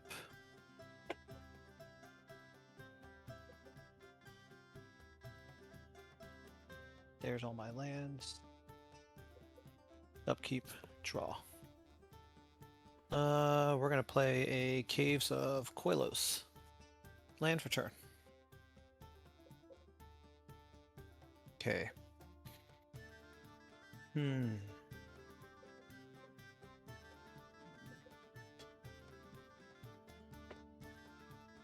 What to do? Who to swing at?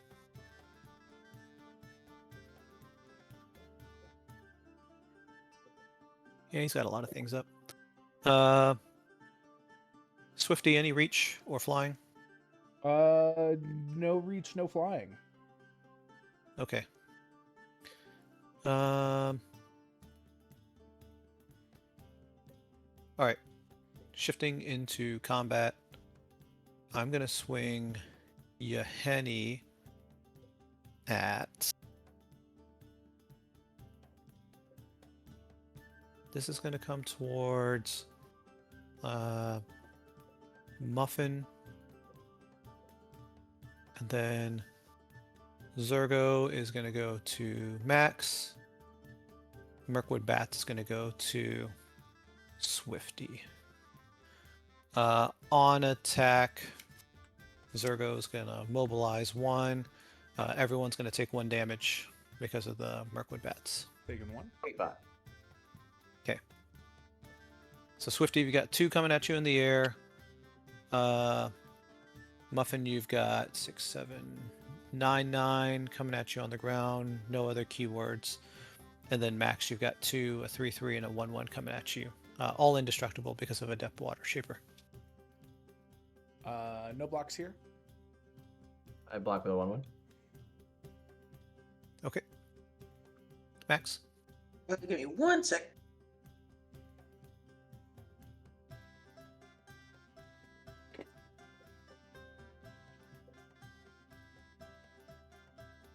Okay.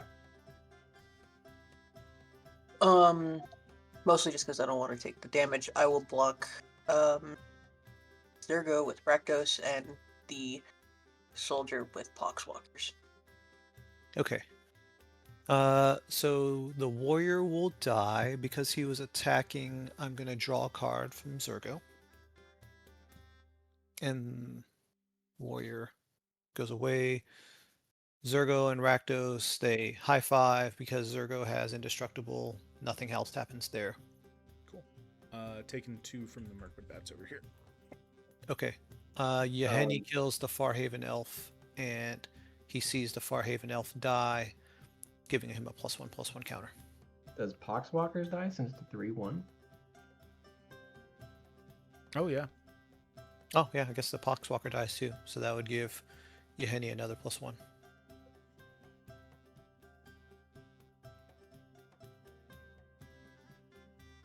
Okay.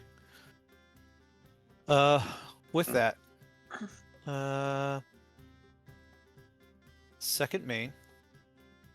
I'm going to tap for white, white, white, and convoking for 1, and then tapping for an additional 3. So 1, 2, 3.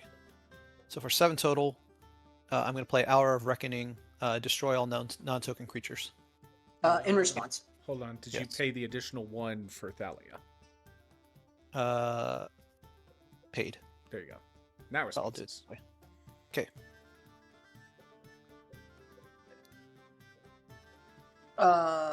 I'm going to.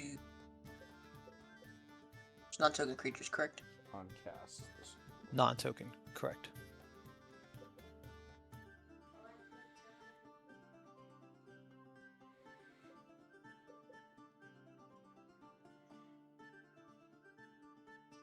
I'll let that evolve. I have a response. Okay. Well, I guess priority goes to Muffin first. None from me. All right, I have a response. I am going to pay 1 life for and sack another creature to create a treasure token 3 times for my 3 soldiers. In response to you declaring that you're going to pay a life. So this is a man. Oh, That sorry, it's is not a a- man. It's not a mana Okay. ability. It makes treasure tokens. Yeah, sure. So in response, I have to pay the cost for it to go onto the stack. okay. You pay 3. Yep. 1, 2, 3. There we go. And sack All the right. things. Create 3 So with treasure that on the tokens is stack. on the stack. I do not have the treasure tokens yet. What are you looking to do? So with that on the stack. Oh, shit. There's 3 If Yahani it- triggers on the stack. If it dies, will your treasure tokens be made? Or is it no longer Yeah. valid? No, the if will. it dies, the treasure tokens will still be made.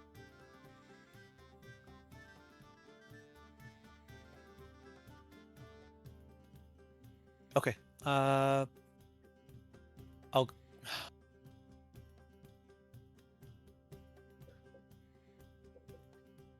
It's tough. I wish I could have interacted with it before. Even if Yeah. you did, I could still activate it in response. Yeah, because you Yep. just do. You just Yeah, choose that's why to do Warren it. Soul Trader is really Attack. good. Yep. Okay. I won't be able to but at least Yaheni's going to see those 3 get sacked. Oh, and yeah. get another Yeah. 3. Okay. So those guys, and then I'm also gonna sack the Forgotten Ancient, paying 1 more life. Okay. So I got 4 treasure tokens. Okay. Forgotten Ancient there. I'm gonna go there. I'm gonna sacrifice all 4 treasure tokens for 4 mana, and I'm going to cast. I'm gonna flash out Urtai Resurrected. When it enters the battlefield, I'm going to counter target spell activated ability or triggered ability. Countering target spell. Its controller draws a card. Can I interact with it? You can interact with it on the stack Mm-hmm. No. before it So I'd enters have if you'd to like, write that or myself. and then when it enters the trigger, will go on the stack. You can interact with the trigger if you have something. Yep. Because it'll be 2 triggers on the stack. It'll have that, and it'll have the party tree trigger. I will put the party tree trigger under the Urtai trigger, the Archer triggers on top. But you can interact as needed. Let me see what it does. It has a modal just spell the ETB. upon entry. Upon entry. Yeah, try another target. Okay. All right, so you're just going to counter it. Yeah. But I will draw a card. You will draw a card. Okay. So if this resolves, it'll enter. It'll counter your spell. Party tree trigger. It'll get a +1/+1, and I will draw a card. Okay, and then I'll draw a card. Wow. And then you got Okay. all your Yaheni triggers off of the soldiers and the Forgotten Ancient dying. Forgotten Agent I did not get, thank you. Okay. So that's additional. There you go. All right, Cool. Stack is empty. stack is finally empty. That Yeah. fucking stack. Okay. Yeah, so this is how we play.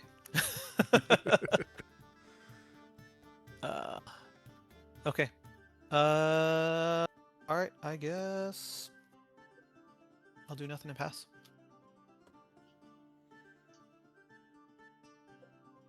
Untap my control.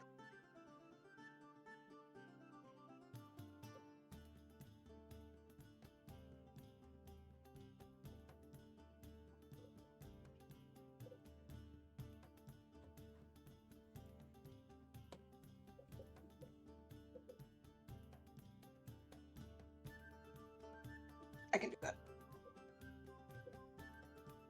So, here's why this deck is like a little funky to play with, because it involves like really thinking about things. And here's like the actual. I promised that there was affinity in this deck, and here's said affinity for 3. Not hitting myself. Remember to stay hydrated, chat. 3, and we'll say 4. Yeah. 4. Cost reduced, because my affinity for artifacts is 3. Sojourner's Companion. Oh. Sure. It's gonna get better, Taylor. Watch this. Watch this. Why does it look like an axolotl? Because it isn't, because it's a salamander. Because we don't have an axolotl creature type, I don't think. Yeah. We have salamander. We do.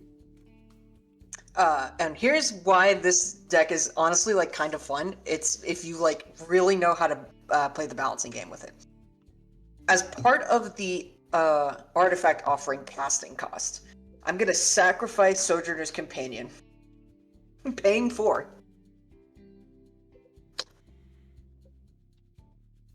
Oh shit, I don't think I can actually pay.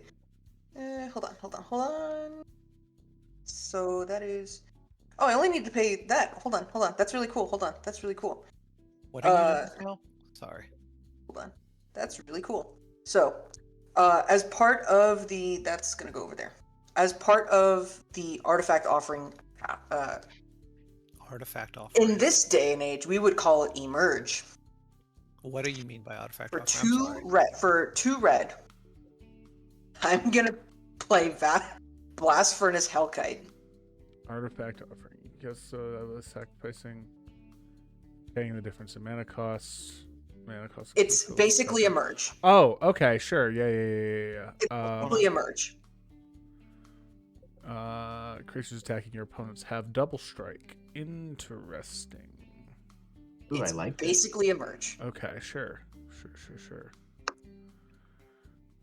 I don't know. I don't understand how the artifact offering happened. Sorry. Read the card. It's Blast Furnace Hellkite. It says artifact offering on it. And I'm gonna have Sojourner's Oh, okay. Companion. Mac is by sacrificing. Yeah, this is how this deck works. Yep, you sack Okay. a 7, drop the dragon cost 2. Gotcha. Okay. Sorry. Yep. I didn't know what the artifact offering was referencing. It's the ability on that. It's the ability Got it. on the Okay. card. Yep.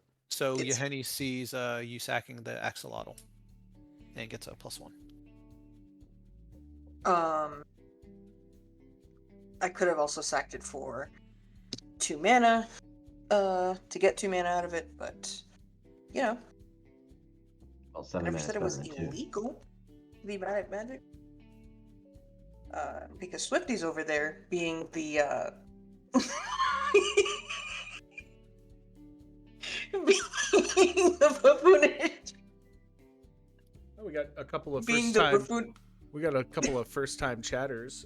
Silver Snow 93 says salutations. First time watching the stream, trying to get acquainted with Magic since I know nothing of it.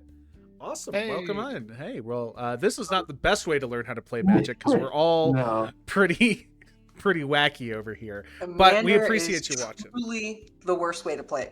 The worst way to learn how to play. I will explain my next turn very clearly then. Habs. I am going 1890 to is now, also a first time chatter and says same here. Just got into it myself. Welcome to the stream. We're here every Tuesday. Welcome, Habs and Silver. Paying the 2, I'm going to dash out Ragavan. I've seen him before. You can't get rid of my monkey. The monk. Sorry. Because the monkey dominated Modern. By God, I will make him dominate this game. I will move to combat. Mm-hmm. Ragavan and Rakdos at Black Suit. Let me see here. Does it have double strike? Creatures. They have detect double strike. weapons? Okay. Both, yeah. In response to attackers declared, tapping for a white and then the additional 1 because of Swifty's old boy over there. I'm gonna Path to Exile Rakdos. in response. Interesting. Okay. That's interesting. I'm going to deflecting swat E. Path to Exile. Where's it going? Did you have a mana to pay for that? Absolutely. I'm going to sacrifice this Ragavan. And then did you Oh, have and the that's extra your- 1 mana for Thalia? I don't think she did. Let's do Because it costs 4 mana to do that. 4. Yeah, because 1 additional because of Thalia. Well, it's. Oh, you I mean, the commander on the battlefield, so it's free plus yeah, 1, right? Yeah, free plus 1. Sorry. So as Yeah. long as you okay, you did you Mhm. stacked Ragavan to the Ashnods to pay for it. Cool, you're good. Let's do that. Let's see. I know what Path to Exile does. I'm going to do the Adept Water Shape. Oh, interesting as well. Habs in the chat says, "Do you guys ever play MTG Arena?" We don't do it on stream, but Arena is a great way to learn how to play. They have a color challenge that teaches you how to play the game. And Nicol Bolas is a pain in the ass to play against in that, even for experienced players. Did you go get a basic out of your library? I did Black not. Oak? Thank you. You go get a basic. Calling me basic. You ramped yourself. Hey, You sometimes got rid of the Ragavan in the process. sometimes Yeah. pathing your own thing for a basic, sometimes that's the move. Grabbing a mountain. At instant speed, sometimes. Honestly, if there was a green card that said 1 mana sack a creature, get a land, it'd be playable. And there's already so many good green cards. Yeah. Called Evolutionary Leap. Well, no, that's for Okay. creatures. That's for creatures. Yeah. That's for creatures. But that's also a card everybody should be playing. I feel like that wouldn't Green. be a green card though. I feel like it would be it would have to be like a Golgari green, type like a of Golgari card, yeah. Yeah. Or you know what? More specifically, it would be a Witherbloom card, not a Golgari. So Witherbloom is more associated with. I've been thinking about this a lot. Witherbloom is more associated with gaining life than it is with like Golgari related shenanigans. This is an 8-minute turn. Can we move it? Yeah. Sorry. It's all right. Oh, you don't know. Max is notorious for 20-minute long turns. All right. So, Path to Exile is resolved. Combat is still going. Rakdos is heading out. Yeah, Yep. y'all be Double memeing on fine. me for my long ass turns, but the thing is, I actually do shit during them. So, did the damage resolve or not? Oh yeah, the damage is going through. So Nice. I'm taking 12 commander from Rakdos. 12 commander. Yep. Youch. So, I'm gonna now do the following. I am gonna sacrifice Blast Furnace Hellkite. Trigger Rakdos. I have 2 mana floating. I cannot do anything with that mana, but I'm still going to get the. Exile 9 cards. I'm still gonna exile 9 cards from the top of somebody's library. From the top Yuheni of sees the somebody's? sacrifice and gains a Target +1 player's counter. library. Okay. Until your next What? end step. So this coming end step. Yeah, I cannot do anything with it. I have 2 mana floating. Mana of any color can be used to So cast it. who you hitting? Let's hit Black Suit. All right. What are we hitting? Top Sorry. 9 cards. Exile the top. Exiling the top 9 I feel cards of like your the library. dragon was more valuable than that, but okay. Okay, Bitter Triumph, Swamp, Talisman of 3. Hierarchy, It's probably the Oh, talisman. Impact Tremors, Oh, no, wait. It wouldn't be. 5, Iron Will Forger, 6, Caesar, 7, Bastion of Remembrance, 8. Deadly Dispute, Mountain. So you need something that costs either a 2-drop 2 or creature or a 1-drop spell to be able to pay for the Thalia. I have no 2-drop creature. Oh. I have a Talisman, which is a 2-drop. I can't pay for the artifact. talisman. It doesn't matter because these will all stay in exile anyway, so he can't get them. That's true. So I might as well just exile them anyway. Okay. because I don't think Deadly Dispute. I can't cast it. I mean, you can if you sacked Rakdos. I could if I wanted to, but he is staying around for a little bit. Also, you know. Cool. Oh, I could have played that. I mean, 3-drop would have actually been more. 2 or less would have been more accurate because my land is going to be this Arena of Glory. It doesn't matter because at least we've got some garbage out of that library. So I'll pass the turn. All right. Okay. I'll move through my beginning phase by untapping, upkeeping, and then drawing my card for turn. I had no upkeep triggers to track. I'm going to play a tapped land for my land for turn at the Jungle Shrine. It taps for 3 colors, but it enters tapped. 1, 2, 3, 4, 5, 6, 7, 8 mana available to me. 3, 4, 5, 6, 7.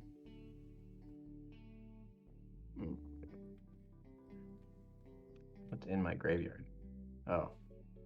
Okay.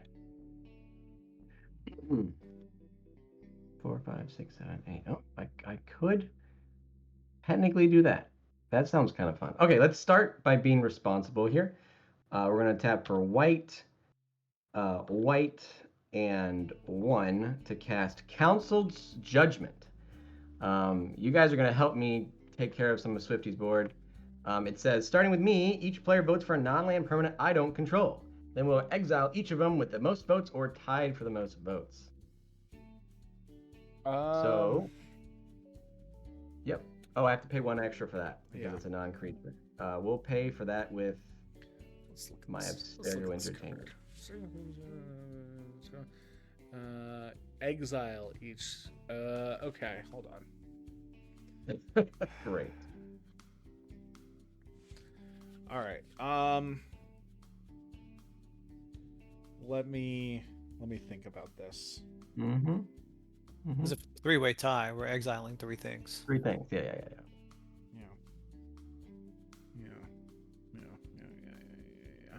Oh, if it's a 4-way tie, we're exiling 4 things. That is true. If it's a 4-way tie, we get rid of 4 things. Yeah. It's okay. Snow's commenting on frogs, gargantuan size. Oh yeah, he's a large cat. He's a large lad. I'm not. He's just big. He's very big.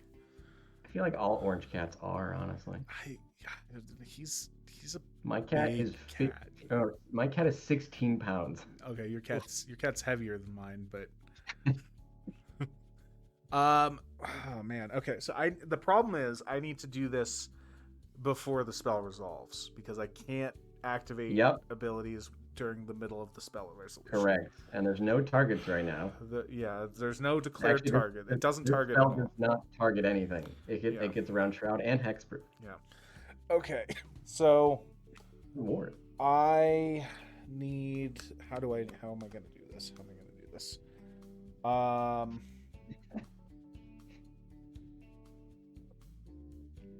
Wait a minute. Right. Oh, that's dastardly. Can I make that happen? I don't think I can. Just so you know, I've only taken 15 seconds of my 1-minute turn so far. Oh, damn. Okay. You're about to be judged by the council. Yeah. Okay, so I.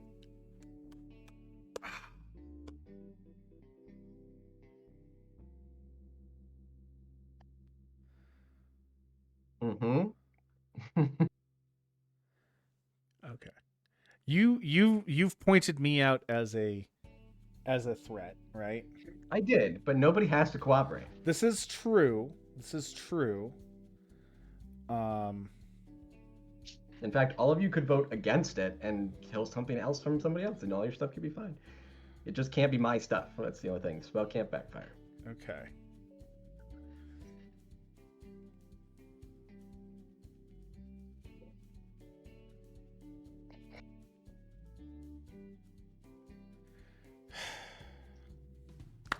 All right. Yeah. Let's let it. I'm gonna pass priority. Okay. Over to Black Lotus. Pass priority, or don't you have to? No, he You can have to pass priority. Yeah, I can But pass. so it then I'm goes to saying you to determine. I'm saying I have no In responses. terms of letting the spell right. resolve, so Yeah, when okay. it comes to letting the spell resolve, he's not responding to it. Yeah. Okay. So now priority goes then to you to determine whether or not you have a response to it. Oh, I have no response to the council's. So I'm gonna do be an asshole, and I'm gonna reset priority by tapping my Arena of Glory. All right. So that resets priority. Now I have to think again. I have no response. I have no responses. Let's go to resolve this thing, I think. Okay, great. So starting with Resetting me. priority is a thing that also only matters in CEDH. So it can matter in other in other formats as well. All right, It's starting not with me. Yeah. I will vote for Zedra, the Dawn Waker. Oh, Zerta the Dawnwalker. Okay. Oh yeah, I completely botched that name, but yeah, you know which card I'm talking about. Sure. That's my vote. All right. Now it's up to you, Swifty. What do you vote for? I will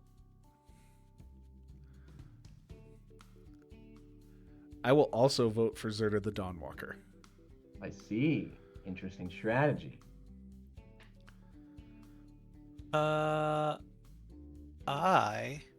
Because if Max cooperates, we can take 2 pieces off the You board. can, indeed you can. And so I will vote for Warren Soul Trader. When have you ever known me to cooperate? Only time I'll ever cooperate is if it's two-headed giant. I will vote for Yeheni. Okay, cool. Okay. Zerta gets it. Zerta's the only Zerta thing that gets gets exiled. All right. Holy crap, love I was Soul sweating Trader bullets the way entire too time. much. Good lord. Thank Christ. Thank You are Christ. so welcome. Uh, You are so welcome. I want that Warren Soul Trader to stay around. All right. I reset priority for you. I will then tap for 4. Not like that. Ooh, that's tough. I don't have the right pips. Who knew? If only this was a white land. Let's go with 2 and 2 green then.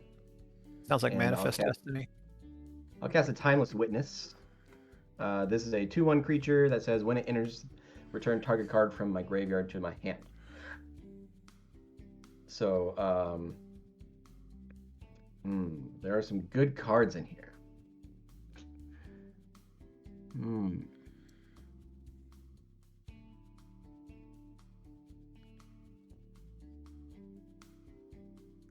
I'm going to put Wake the Reflections back in my hand. My artifacts have Afflict 6 right now, which sounds good enough. I'll move to combat. And I will attack with both of my Cybermen Patrol at Swifty for 4 damage. I will declare no blocks. All right, then you take 4 damage. Taking 4. And that is my turn. All right. I will untap, upkeep, and draw. Okay. I will play this Blazemire Verge as land for turn. I will tap the party tree for 2 green, gaining 2 life. I will use both of that to cast this Soul Ring, because it costs 1 more to cast because of Thalia.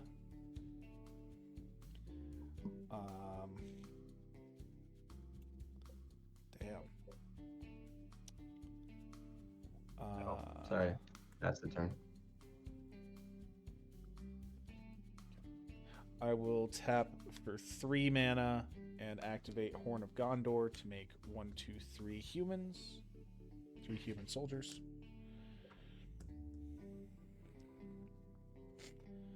I will tap for 1, 2, 3, and a blue. Activating Kenrith's ability to draw target player draws a card, targeting myself. Tap for 2. 1, 2, and a green. And a green, why not? To cast Wood Elves. When Wood Elves enters, I will search my library for a forest card and put it onto the battlefield, and then shuffle. Have another surveil. You have to. I don't know if I've got another surveil land that is a forest in here.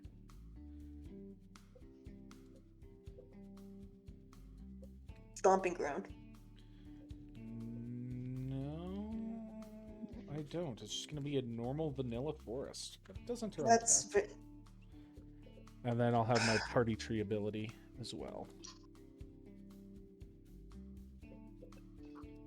Should have been a taiga. Not in this deck. I've only got one of them Johns. And is in another deck. So party tree trigger, +1/+1 counter, and I'll draw a card.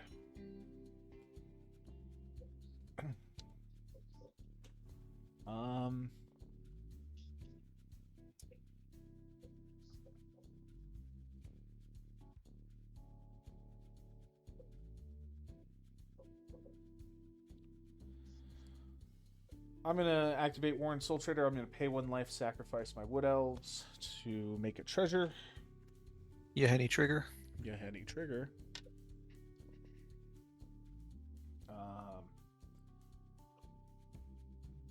I'm going to tap for 4 mana and sacrifice that treasure for a black. Activating Kenrith's ability to return Wood Elves to the battlefield. When it enters, I will search my library for a forest, put it onto the battlefield. This would be just another basic forest.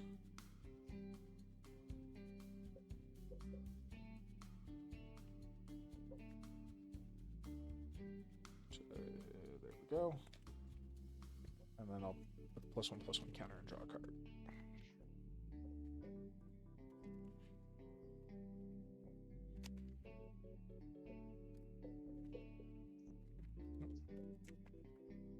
My cat has requested to be seen on camera. See if I can appease him. +1/+1 counter and draw a card. There I am. There you go.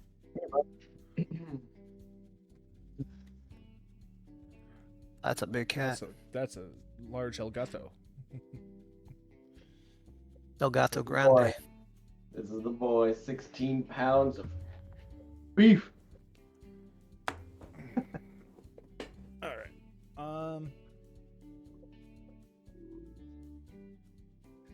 I can do that trick one more time. I don't think it's worth it. So At the neat. I think I'm just gonna pass the turn after that. Okay. Untap. One less than a full grip in hand. Oh, we've been updating our hand size. Oh, I have hand size on my screen. Yeah, you have it on the screen. And not everybody has been. It doesn't really matter. I do have 2 cards in hand. I like so. to do it at a Right. It's I less will play confusing than knowing cards in hand. I'll play a Shattered Landscape as a... I only turn. update it at the end of each turn, though. I'm not doing that throughout the turn. Mm-hmm.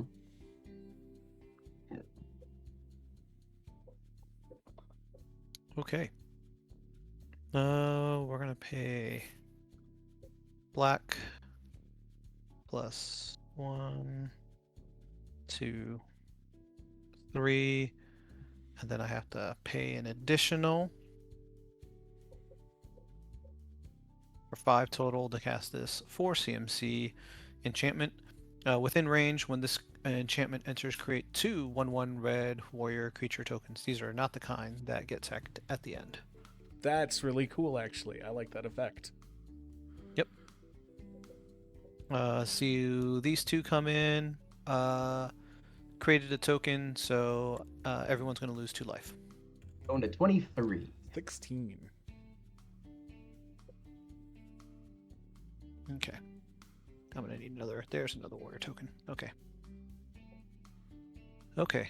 Hmm.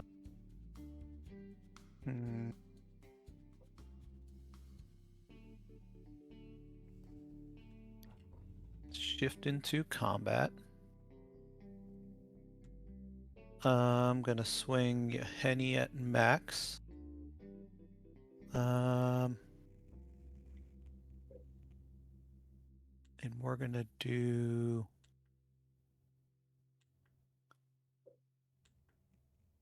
Zergo at max, just for the mobilize, because I'm gonna need everyone to take another. And then we're gonna do Mirkwood bats.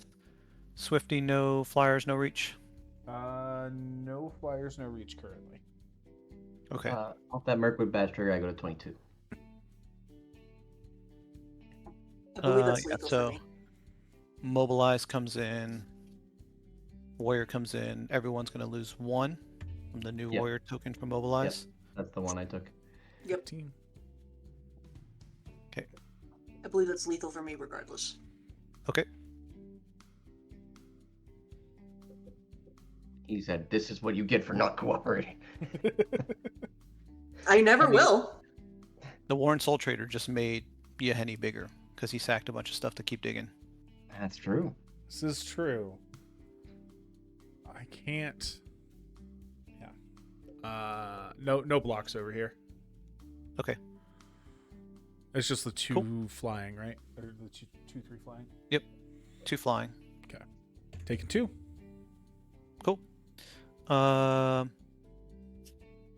Second main. I'll tap for a white. Can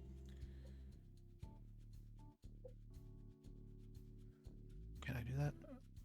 Silver Yeah. Snow in the chat White, says white, 2, and 2. I'll do this real quick. Go ahead. And I'll tap Castle Ardenvale to create a 1/1 white Silver Snow, human. you're saying, creature your token. experience Yeah, increases go to to go 21. defensively or Yep, aggressively. what Mirkwood usually pays bats. off. Everyone. It kind of Pick depends. If you want to build an Swifty takes aggressive 1. strategy, you certainly can. But that can Okay. backfire a little bit. And Having then a little bit more on end defense step, is not the worst thing in the world. warrior Um, get sacrificed from and mobilize. What usually Uh, pays off in typical games of Everyone's going to Commander is take 1 typically from more like, Mirkwood, and everyone's going to take combo another from points. Zergo. Generally. Go to 19. So, yep. And I will pass to Muffin. I think Swifties. I think you have to lose 3 more life. Oh, 3 more life? Sorry. I was Yeah. why am I not? Hold on. 1, 2, 3. Oh, that's a soul ring. There we go. 3 life.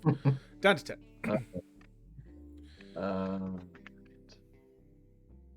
Did you want to take care of that one message on Twitch before I take my turn? No, so I muted myself in Discord and answered it on the stream. All right. Untap. No upkeep triggers. Draw a card for turn. That is a Rockfall Veil that I can play untapped. Okay. Everything that's not a creature still costs more, so that's cool. Oh man, I'd love to have this. Oh, I guess I can. I can choose either of those. Okay, we'll do this. Green, white for Tristani Selesnia's Voice. She says, whenever she's a 2/5 Dryad, whenever another creature enters the battlefield under my control, I gain life equal to its toughness. I can pay 1, a green and a white, and tap her, so not now, but later, and then I can populate. She is a creature with more toughness than her power, so she triggers Fecund Green Shell. I will look at the top card of my library. If it's a land, I can put it into play tapped, otherwise put it into my hand. View the top one. It is a forest. I'll put it into play tapped. Very nice. Cool. I'll just shove it over here. And then The because of how you have your transparency set up, your graveyard, the card on top of your graveyard is slightly transparent, so we can, Oh, yeah. Yeah. Yeah, I know. It's all it good. makes for a beautiful background though. Okay. I'm going to pay a red, and I'm going to tap Jaxus, the Troublemaker, to discard Growing Ranks to make a token copy of my Cyberman Patrol that's already a token copy of a Jaxus token, which is kind of confusing, but this will have haste, draw a card on it. Yes. Beginning of your upkeep, or are you pitching it? Sorry. I'm pitching Got it. Growing Okay. Ranks to activate Jaxus to make a token copy of this creature. Yes, and Okay. that token copy will be sacrificed. Okay. Correct. This token But it copy does will have have to be sacrificed. 2 instances of when it dies, draw a card. Correct. Then I'm going to pay a white and 1 to cast Wake the Reflections again. And I'm going to make a token copy, or I'm going to populate this token. Sure. Wait, the one that has the double triggers? Correct. It has the Okay. double. Okay. Cool. This is not confusing at all, trust me. Sure. So my artifact creatures now have Afflict 12. 12. Yes. Each of them have Afflict 12. I will move to combat. How many lands do you have? 1, 2, 3, 4, 5, 6, 7, 8, 9, 10, 11. Okay, so they are also And how many getting of those plus... have haste? Oh, they have +2, and whoa. They're 4/4s. Do they have haste? All three of the one, all of them are available to attack right now. Yes, Yeah, the 2 they that are. just All. entered have haste. Okay, because of Jaxus. Got it. Yeah. This is wacky.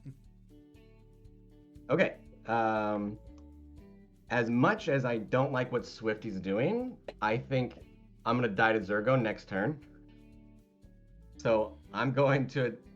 Oh, I could split them up, but then you guys would just take 8 each, and that's just not. Well, you might not take 8, Swifty. Of course, you wouldn't block either. You'd just die. If you block a single one, you die. Yes. It's a 12. Yes. But if I send 2 at you, you wouldn't want to take 8 either. You would either. Okay. All right. This is weird. Okay, that's I fine. think you send 3 his way then, because then you force him to make all the bad choices. I force him to die. Yeah. Yeah. Yeah. We're gonna send 3 at Black Lotus and 1 at Swifty. Okay. In response to attackers declared. Yep. Attackers have been declared. What? Wait a minute. This is a 5/3. That's pretty good. Oh wait, this 4. This should be a 6/8. Let's also send the 5/3 at Black. All right. In response to attackers declared. Attackers are declared. I'm going to activate Warren Soul Trader's ability to pay 1 life, sack another creature to create a treasure token. I am paying 1 life, sacking Thalia. Ah. Yellow Henny trigger. Yep. And then I'm going to sacrifice that treasure token for a white and 2 more. And I'm going to cast Riot Control. I gain 1 life for each creature my opponents control and prevent all damage that would be dealt to me this turn. I control 1, 2, 3, 4, 5, 6 creatures. 7, 8, 9, 10, 11, 12, 13, 14, 15, 16 total? 9. 9 plus 6. Oh, sorry, 15. 15 total. So I'm going to gain 15 life. It'd be a 24. Cool. And then, yeah, I'll declare no blocks. Okay. And I'll declare no blocks because no damage is going to be dealt this turn. No No, damage it's will be just dealt to me. It's Just not- to him. Yeah, it's not a fog. It is a smog, It's a I save my guess. Yeah. Yeah. It is a one-sided fog. It is a Okay, one-sided fog. so I have how much coming at me again? 4, 8, 12, plus 17. 5. Okay. So 17, and the 3 4s have Afflict 12. But I can block Rocco, right? Sure can, yeah. I will chump block Rocco because it will do nothing to me, so the human token will die. Okay. And then I take the 12? 12. It's either take 12 or take more than 12. 12. When the human token dies, You're going to lose a life from Zergo. 18. Yep. And it was not sacrificed, so it doesn't apply on Mirkwood. Pardon. Great stuff. I'm going to move to my end step. Jaxus will trigger to kill this token. Yep. And it will go away. And I will draw 2 cards because I had that ability twice. Yes. Great. That's my turn. Crazy. All right, I will untap. Upkeep. I don't believe I've got anything in upkeep. Draw for turn. Oh, that's fun. Let's. I'm gonna tap for 2 for a Talisman of Progress. I'll tap for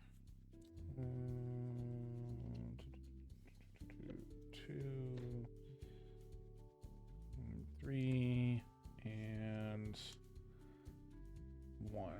4 mana, Naya and 1 for Atla Palani, Nest Tender.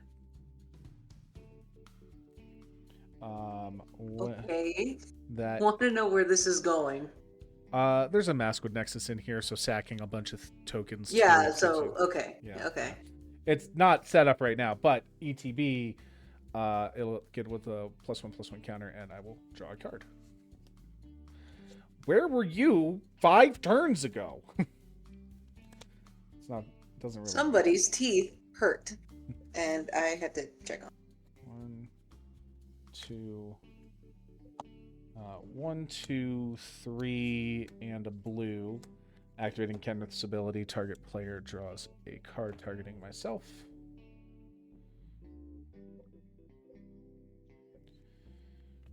Okay.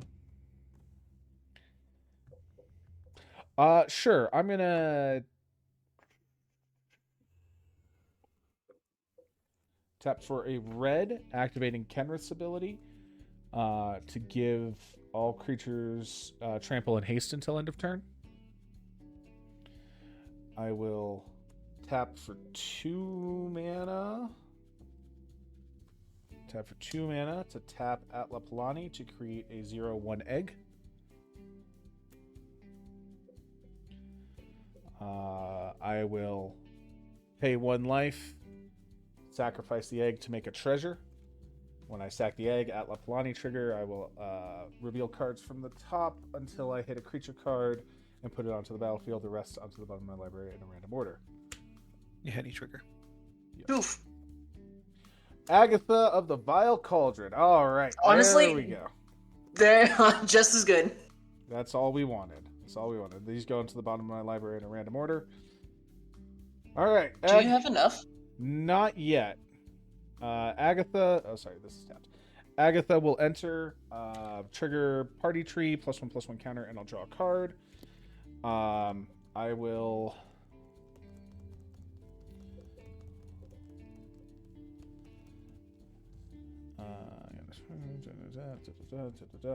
What I don't have is anything that pings.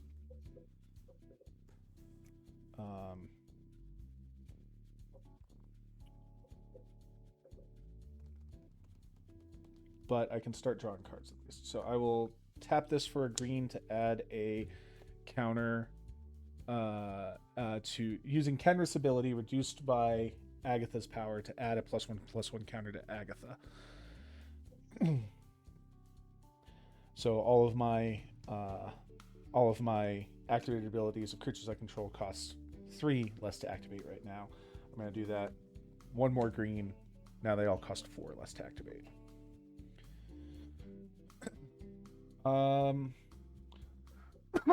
So I'm going to pay 1 life.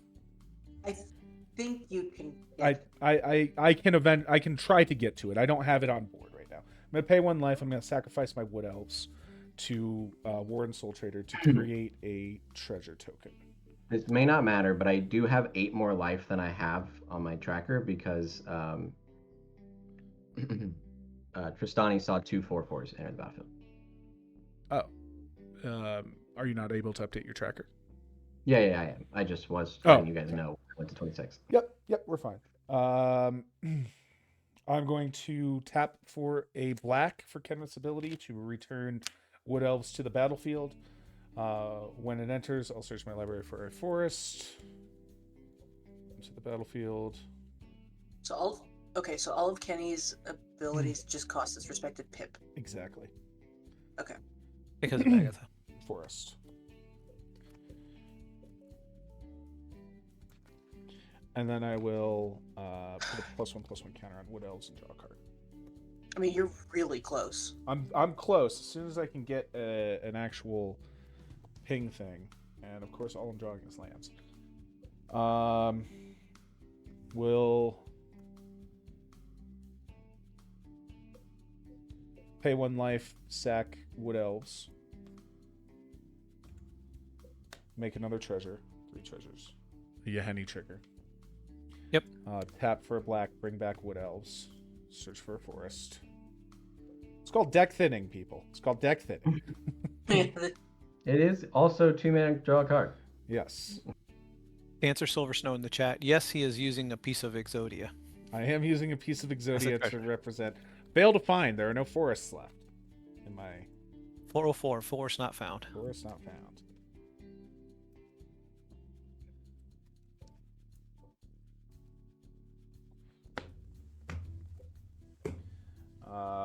Enters, trigger, +1/+1 counter, draw a card.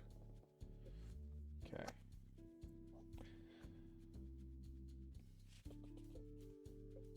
No other ETBs that I really want. Well, I could go through the rigmarole of trying to outlaw Lonnie into things, but that's not really worth it. I'm going to do that one more time. Pay 1 life.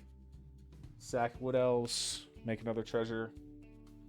I will sack a treasure for a black to bring back Wood Elves. It'll... I'll fail to find. You still have to shuffle. The shuffling will help, though. I mean, maybe. It will and it won't. Yeah. I've got no way of knowing if it'll help or not. Right. Really wish I had this blood artist. I wish I had a blood artist out right now, I'll tell you what.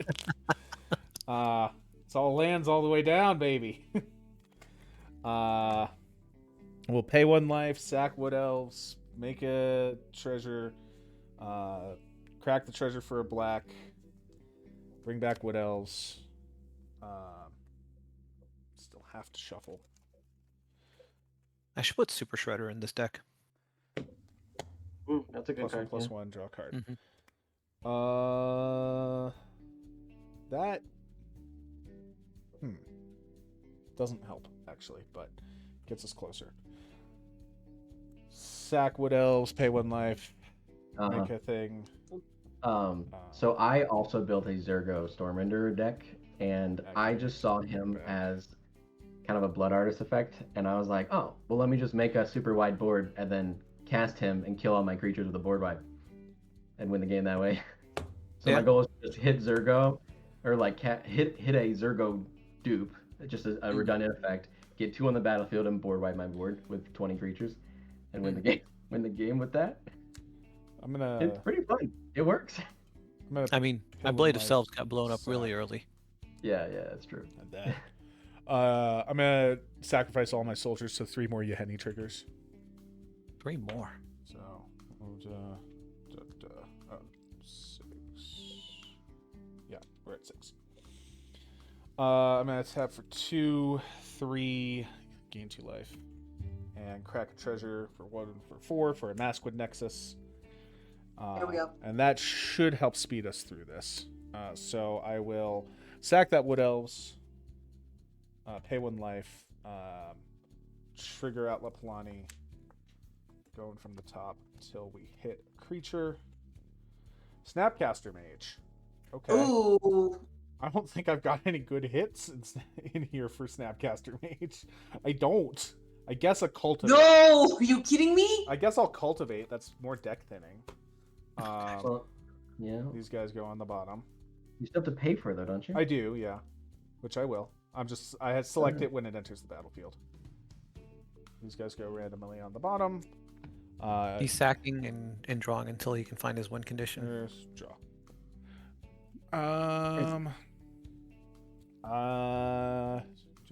Do it has flashback till end of turn. I'll see if I want to do that later. I will go ahead and pay 1 life, sack the Snapcaster Mage. Yeah, honey. Yep. Make a treasure. Atla Palani trigger. Lorna the Third Path. I will blow up your. We'll blow up one of the double Jaxus Cyberman patrol. Because There's only one, so you'll blow up this guy. Yeah. I'll draw 2 cards. Gets +1/+1, and I'll draw a card. Cool. Yeheni trigger from the Cyberman. Yep. That's interesting. We'll pay 1 life, sack Lauren. Yeheni trigger. Kalani. You have a creature pinger? Yeah. Okay. Angel of Indemnity will enter. These will all go on the bottom.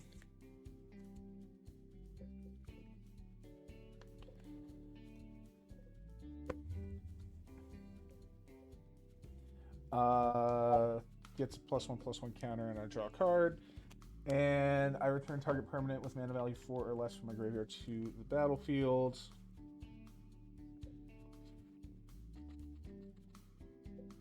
Lauren of the Third Path, sure. They were able to see your browser there, Muffin. Oh, sorry. Wrong. We'll destroy the Jaxus no. Cyberman. Oh no. Restore. Oh, thank Christ. There you go. Destroying the Jaxus Cyberman when Lauren enters draw. Yeheni. Okay. Graveyard. Draw a card. Pay 1 life. Sack Angel of Indemnity. Oh shit. Yeah. I should have 3 more treasures now. Sacking the Angel of Indemnity. Atla Palani trigger. Down to 12 or less. Oh, there you go. There you go. There you go. Now we're good. All right. So right. enters Close it that out. draw card. All right. So I'm going to demonstrate the loop here, and if you guys have a way to respond. But essentially, what I'm going to do is I'm going to. Oh shoot! Did I really have it the whole time and fail to use it? What do you have? I have scavenger rounds on my board. What does this do? I could have exiled all graveyards. I It can might not. I can do all this stuff at instant speed.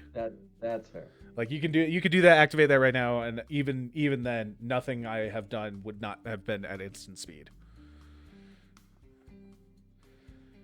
If you had done it, I think it was just a recursion loop of bringing things back Yeah. to sack it. yeah, Mhm.